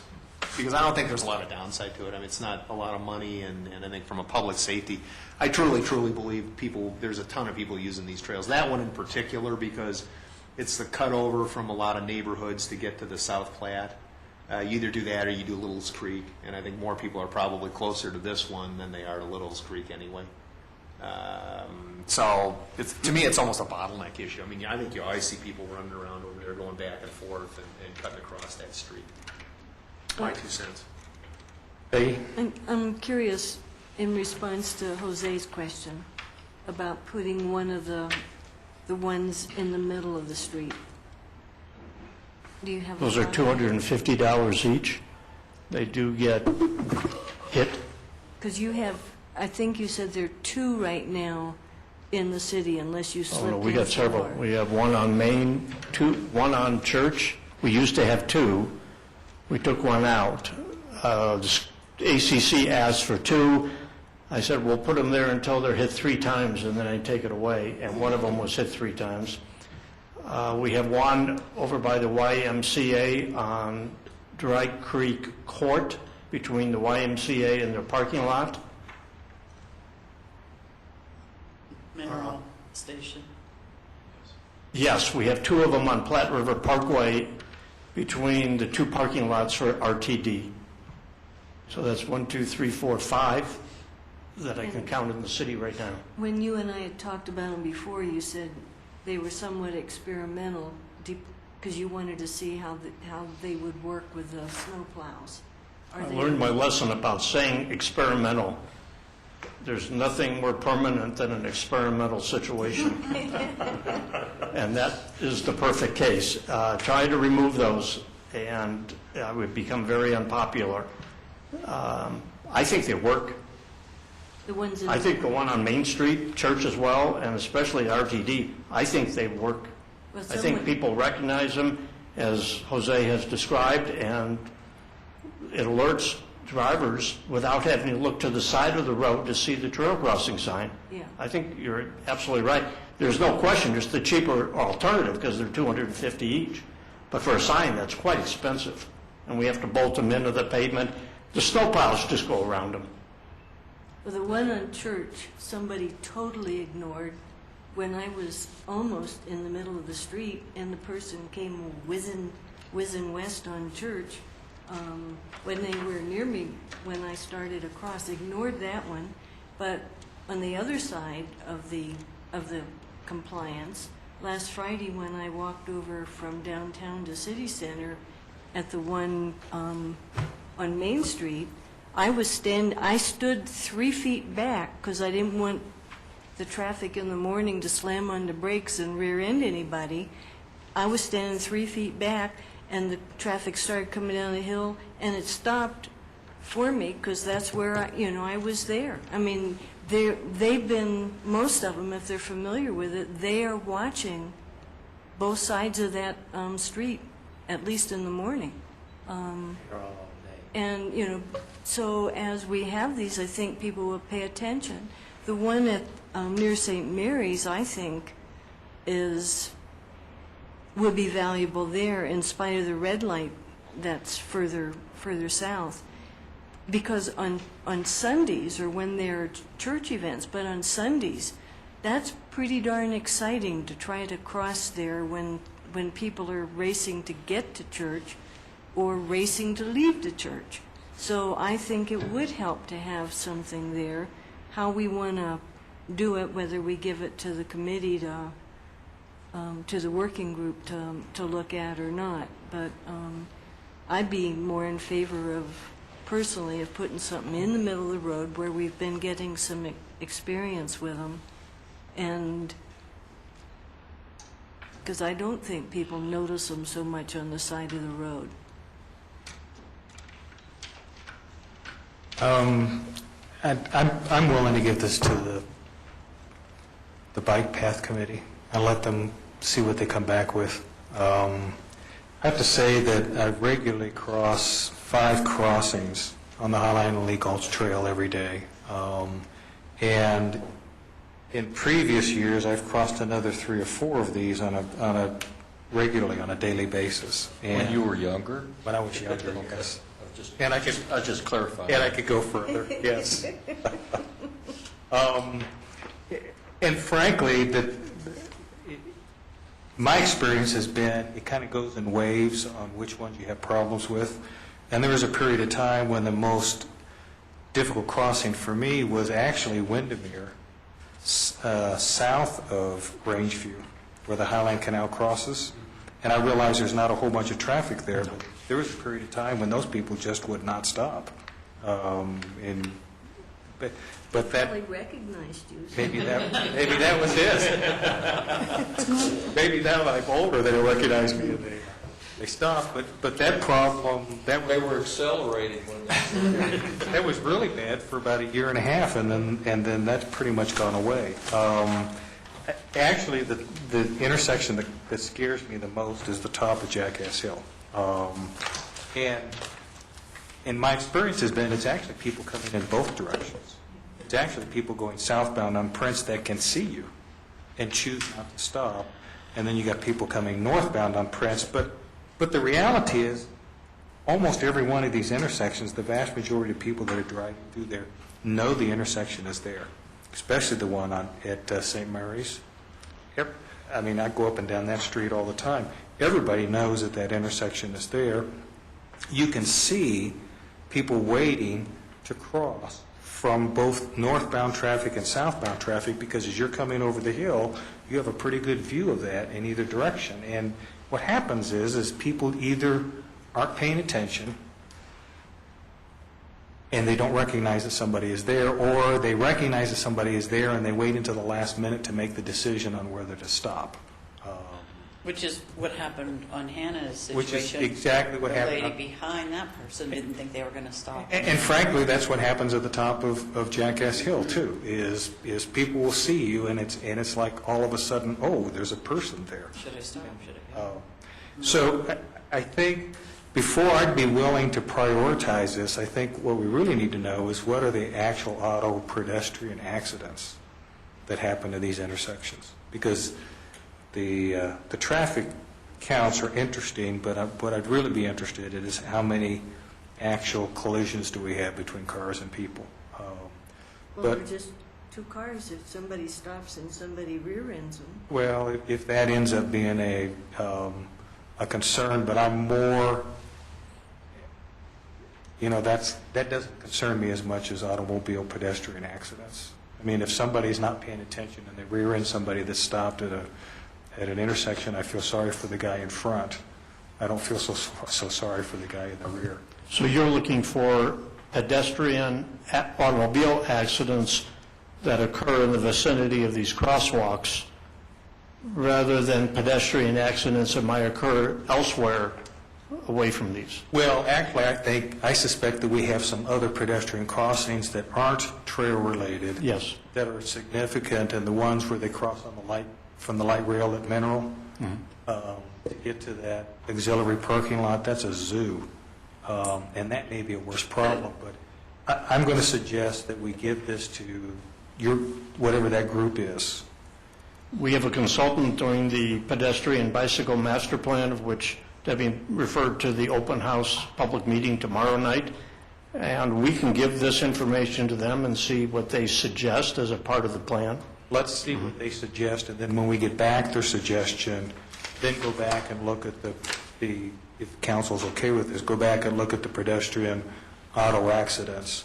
And then if there's some other intersection that needs attention that's not a trail crossing, maybe we ought to look at that as appropriate. Phil? Yeah, and I agree that there's other intersections, and I know there's other trail crossings particularly where the High Line crosses Broadway, that are ones that are there. Now, of these, I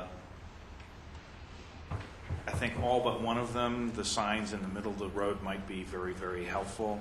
The one I would be doubtful of whether it would be helpful just because of how folks come up on it is the top of Jackass Hill. I'm not sure that the sign in the middle of the road there, because there's also some left turn and there's an entry that comes in that all hit that intersection at that same time. That one is a visibility problem, and the other one that has a similar visibility situation is the one on Euclid and the Highline Canal. Traffic coming off Broadway is not looking for pedestrians at the Highline Canal there, and that is a similar visibility issue. Yeah, the rest of these have pretty good visibility. Well, I'd say the one that's at Prince and Lee Gulch is also because you're coming up the hill when you're coming from the east, right. And there's the tree trees or vegetation that if you're going east, you're not necessarily seeing the traffic that's coming from the south with that one. So that has a set of visibility that goes along with it. Just is my experience. And as the mayor mentioned, like to take a look at other intersections, what we would have to do. I don't know how some of that intersects with the Highline Working Group too. So. Well, the Highline Working Group was actually going to look at all the Highline crossings, and that may be appropriate to apply some open space money on that, depending on what the situation is. Mm-hmm. Yep. Well, kind of circling back to what Jim said earlier about how many of our fingerprints do we need to get into this before we make it a mess?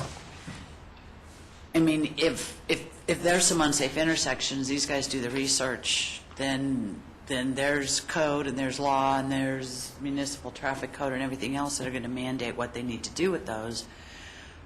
So I'm not sure that type of information, if it can come back to us for informational purposes, but we would not be making those decisions, or we should not be making those decisions, correct? I think we would suggest that you not. Yeah. that you suggest that the policy is you want these intersections evaluated. The policy is that it is based on certain recommendations that you're going to appropriate the money, and then you turn to technical people and say, And they figure out Yes. where we do need to spend the money and ask. and then you decide if, whether you've got the budgetary resources to do it. Yes, ma'am. I think that's the way to go. So by the group that's doing the master plan work, is that plan going to be something that's presented to council then? Sure. Okay. So at that point, I think that they were looking at 6 or 7 months on that? Oh, it should be probably July or August at the latest. Oh, okay. Yeah, we want to get some improvements constructed by the end of this year. Okay. So And then that's an there's money opportunity. to also do some of those. Is it items. Bicycle Colorado? Who's doing that? No, that's,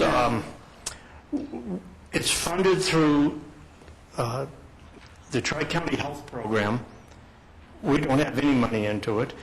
It's, other than my time and Dave Flake. And it's being done by a consultant, OV Engineering, and they have done bicycle master plans for other communities. And so they're doing the bicycle pedestrian master plan for the whole city, and looking at not only on-street situations, but bicycle trails and things like this. We can refer to them and say, give us a recommendation.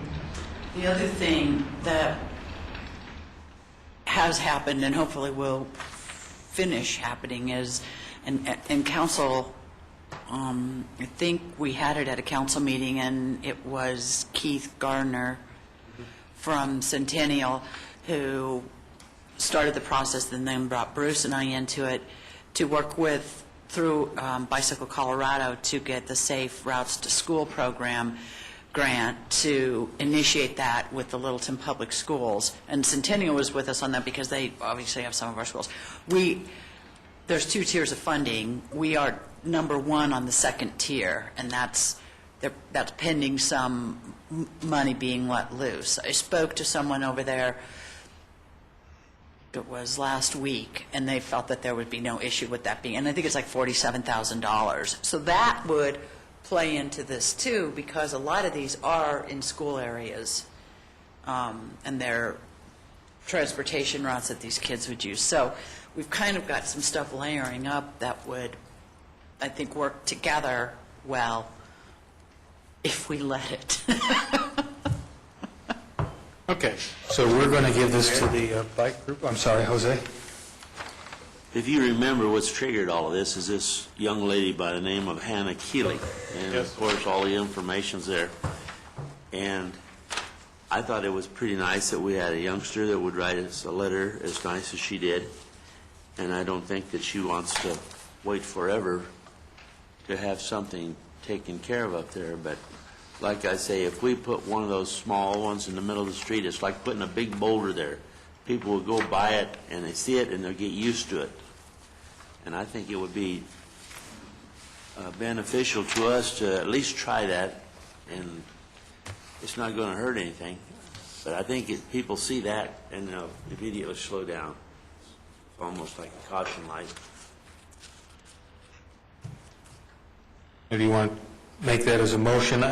What I'd suggest is that maybe we could write a letter, or I'll write a letter to her telling her that the council's looked at this, we've had it at a study session, that we've turned it over to this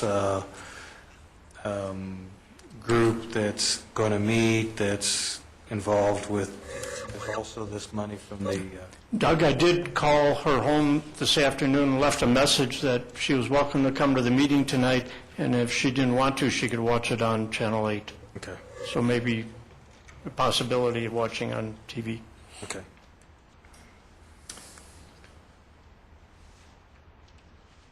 I would make a motion that we have the staff put one of those signs in the middle of the street there and just see how it works while we're in the process of working out the whole thing. So in the experimental kind of... Experimental. Yes, I'll second that. Okay, discussion? Jim? I understand what you're trying to do. I think it's very admirable of what we're trying to do, but I think we need to let the process play itself out. We've got our discussion tonight about another group tomorrow night that may be able to take this on. There may be other funding on Safe Routes to School that will help pay for part of this. And my preference is to not demand that something be done tonight, but let the process play itself out and see where it goes. This may be the very first one that gets done, but it may not be, too. We're talking about just this one intersection. Yeah, the motion is for just this one intersection. Motion is to put a sign in the middle of the street at Lee Gulch and Prince.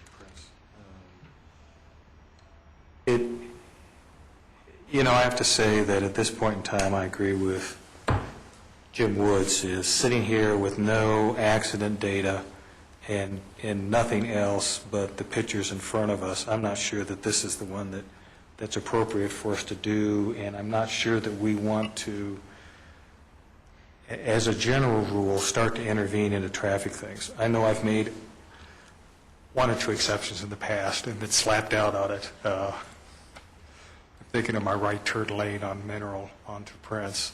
But the traffic engineers, it's their job to look at the accident information to make the decisions on what they think is appropriate to do, and I'm reticent to overrule them unless there's a really strong reason to do that. So I'm going to vote against this with the understanding that we have instructed the staff to go off and look at the intersections, process in place.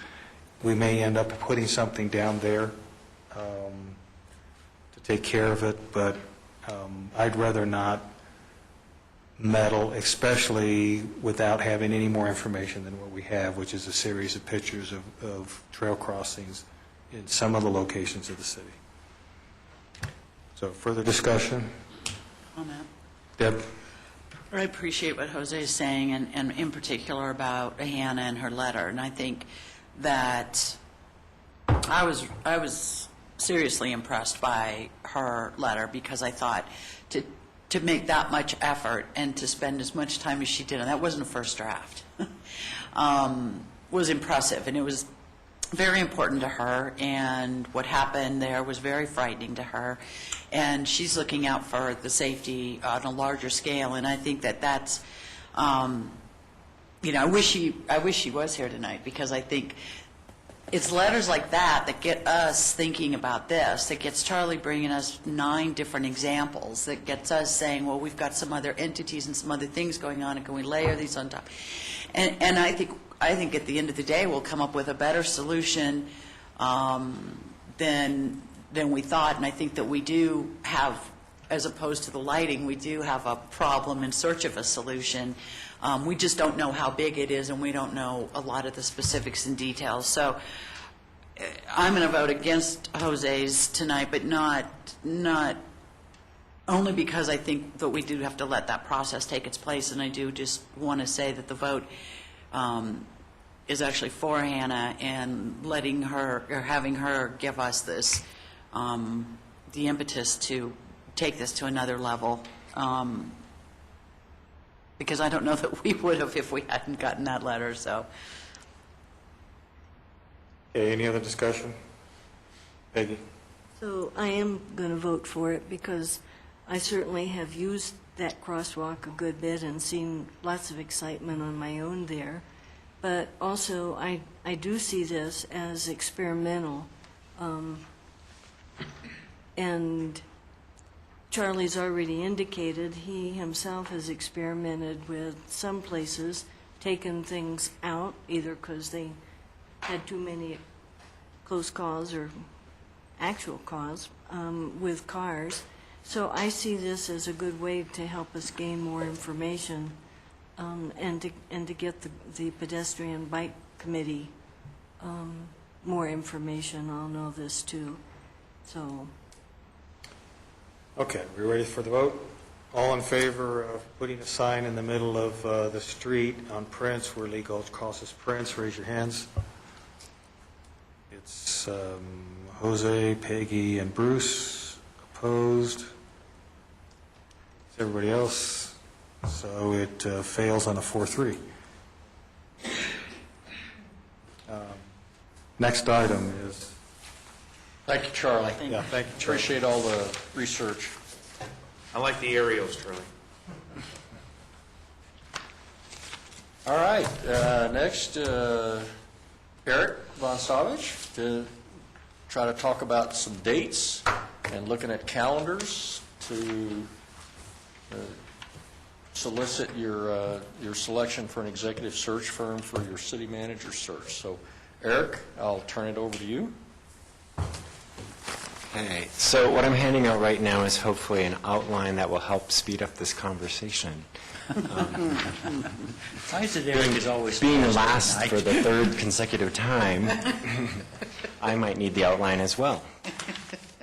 So you'll see on the timeline that we have is the same timeline that was approved by council for what we're working towards with our deadlines along our path of selecting an executive search firm and then moving through the process with the search firm to select a city manager. On the other side, where there's a short outline at the bottom of the page, is just to get us all on page as to what is up and coming in the near future for us. And currently where we're at in this process is we are waiting for RFPs to come in, and our deadline for that is April the 29th.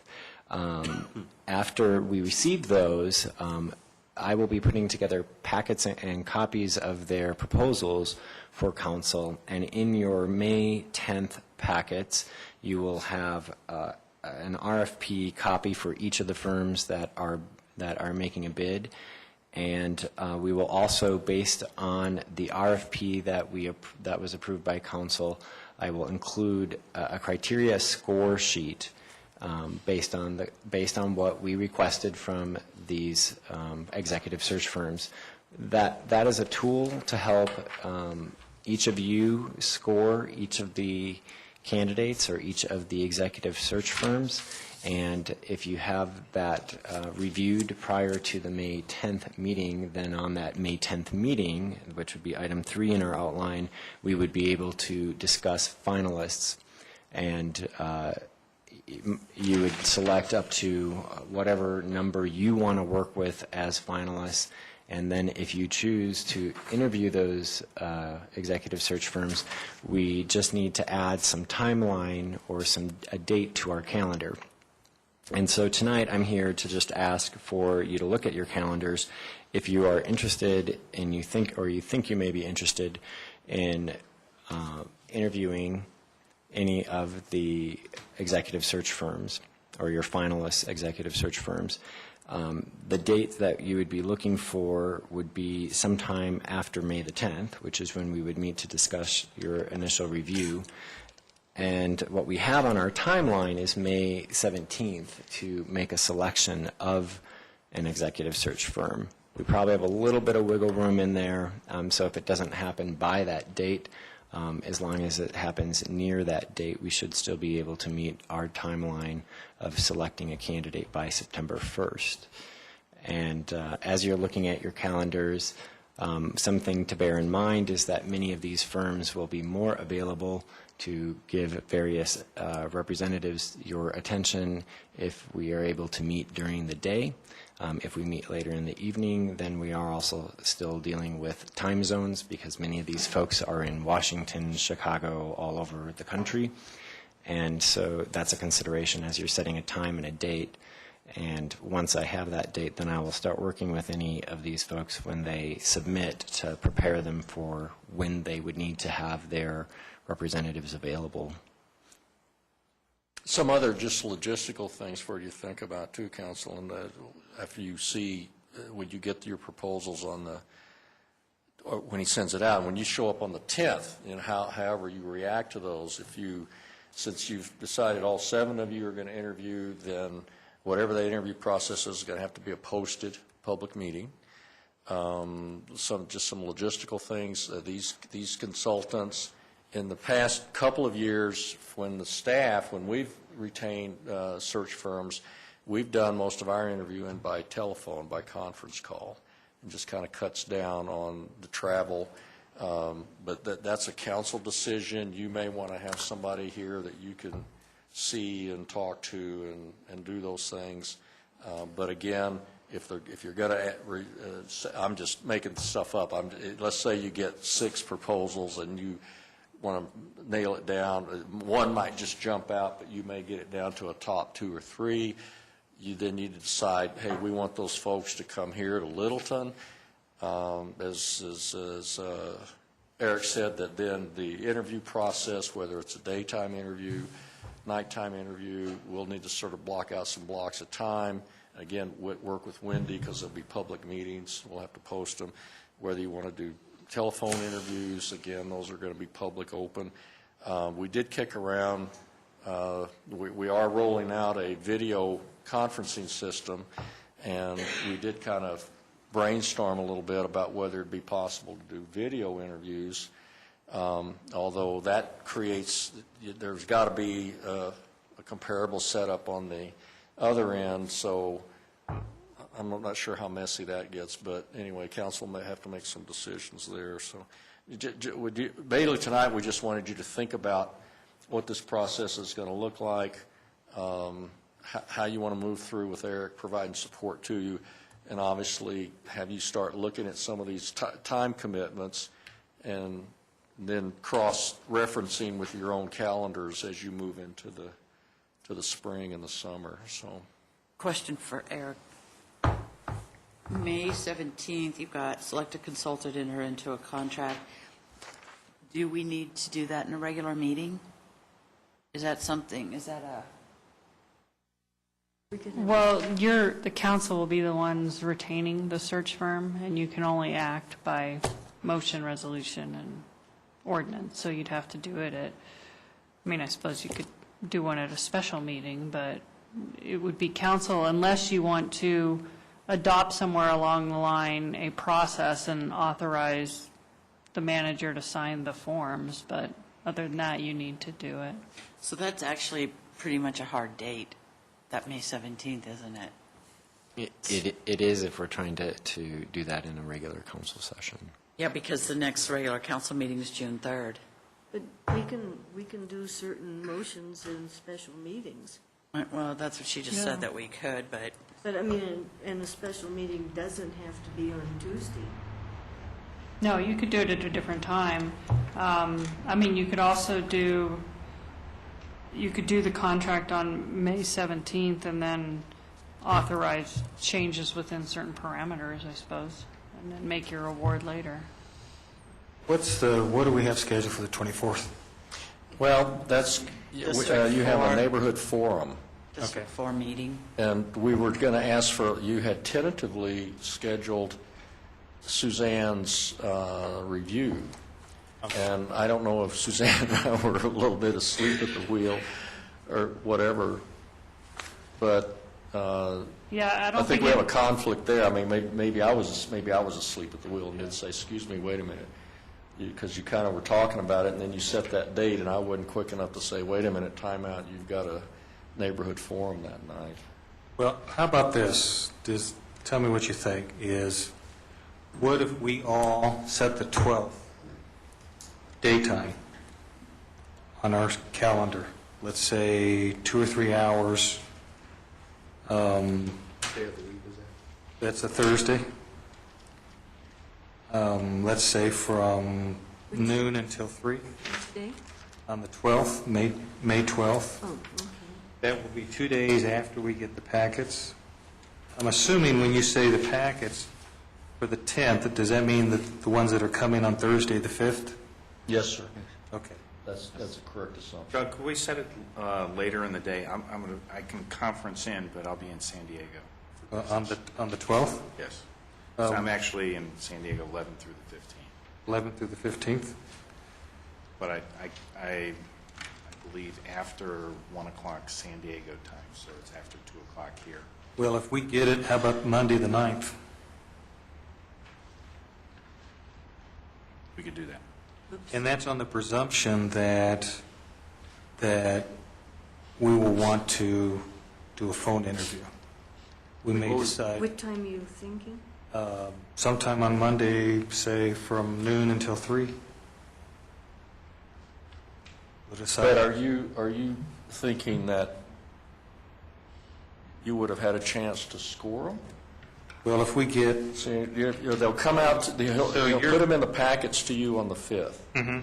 So the idea was that you'd have Eric's score sheets. yeah, you're right. You'd go through, then you come on the 10th, and we see if Score you score it, and then you kind of come to a consensus of who the top 2 or 3, or whether you want to talk to all of them or one jumps out, and then you could then set up a date for your phone interviews if you want to do that. And you're gone the 11th through the 13th?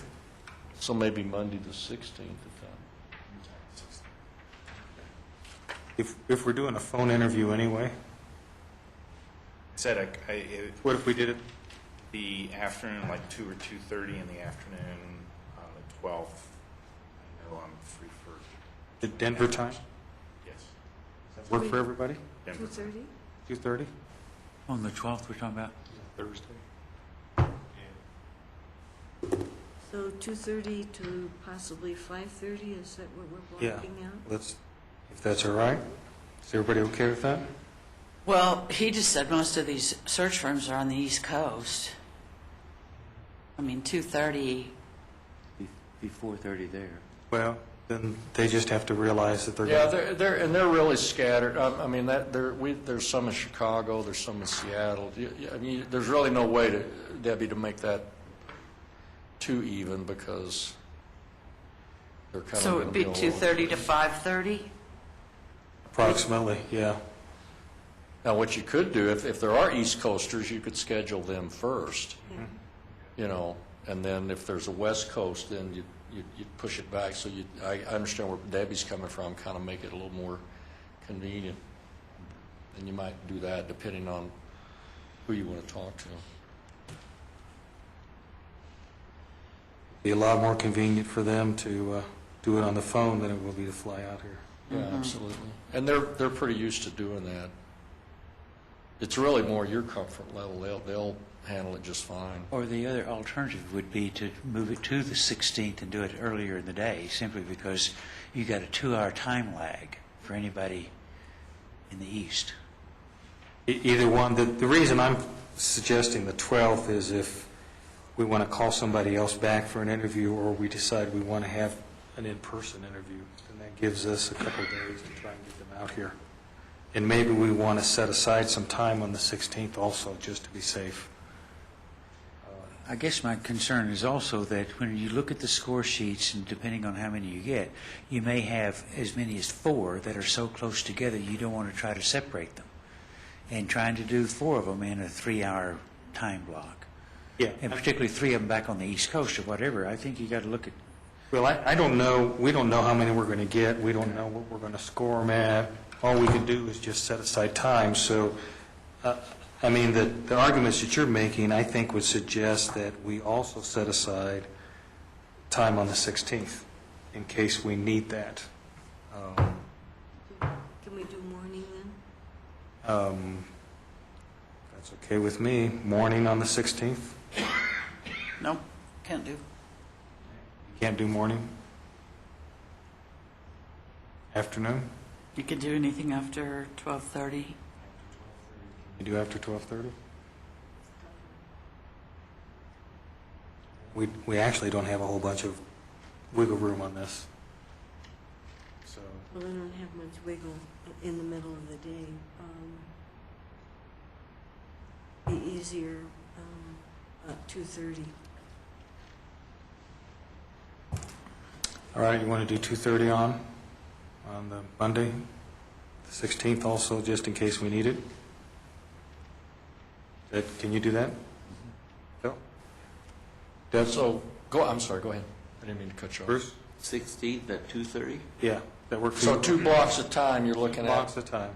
2:30 to 5, I mean, this is tentative, obviously, but Wendy will have to post these. 2:30 to 5:30, for interviews on the 12th, and then 2:30 to 5:30 for interviews, For 16. tentative interviews on the 16th. Yep. Okay? And if you could ask Wendy just to email us. Oh, yeah, we'll confirm, yeah. But this is mainly to kind of get ourselves organized for Eric, and so that you get these on your calendar. All right? And I'm assuming, Eric, we'll be able to set up in this room, I think, or, because particularly since it's going to be a public meeting, and, you know, you're going to have to be able to accommodate people if they want to come in and listen on the interviews and stuff. The easiest is if we go with a phone interview, which is what they're most accustomed to, at least at this, in our experience in working with most of these types of firms, and we just need to bring a phone in. So we'll just set up technically for you to do that. Okay. All right? And on the 12th, it'll need to be three-way. All right? And then if everything goes swimmingly, then we can vote on the 17th to select a firm. If we're lucky, and stars align and everything else. All right. Then, just again, you might want to think about you do have a conflict right now On the 24th. on the 24th, so If you you may do. want to look at another time that you want to. Understand. All right, what do we want to do on the,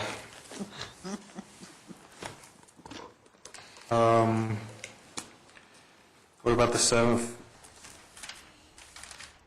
Have it early. That when? What are you talking about? This is Suzanne The performance. 7th of June? That's a regular meeting night. But come in early, like at a 6 o'clock. Come in early, like 5:30 or 6. 5:30 probably. To do her review? Yes. Either that or we schedule it after the meeting and go late. What's your preference? Do it early. 6:01. Earlier is probably better. Yeah. Early is better? What's your start time? Let's do 5:30. Okay. So you'll Thank open you, the Eric. meeting, and then I assume you'll go into an executive session? Well, that brings up a good question.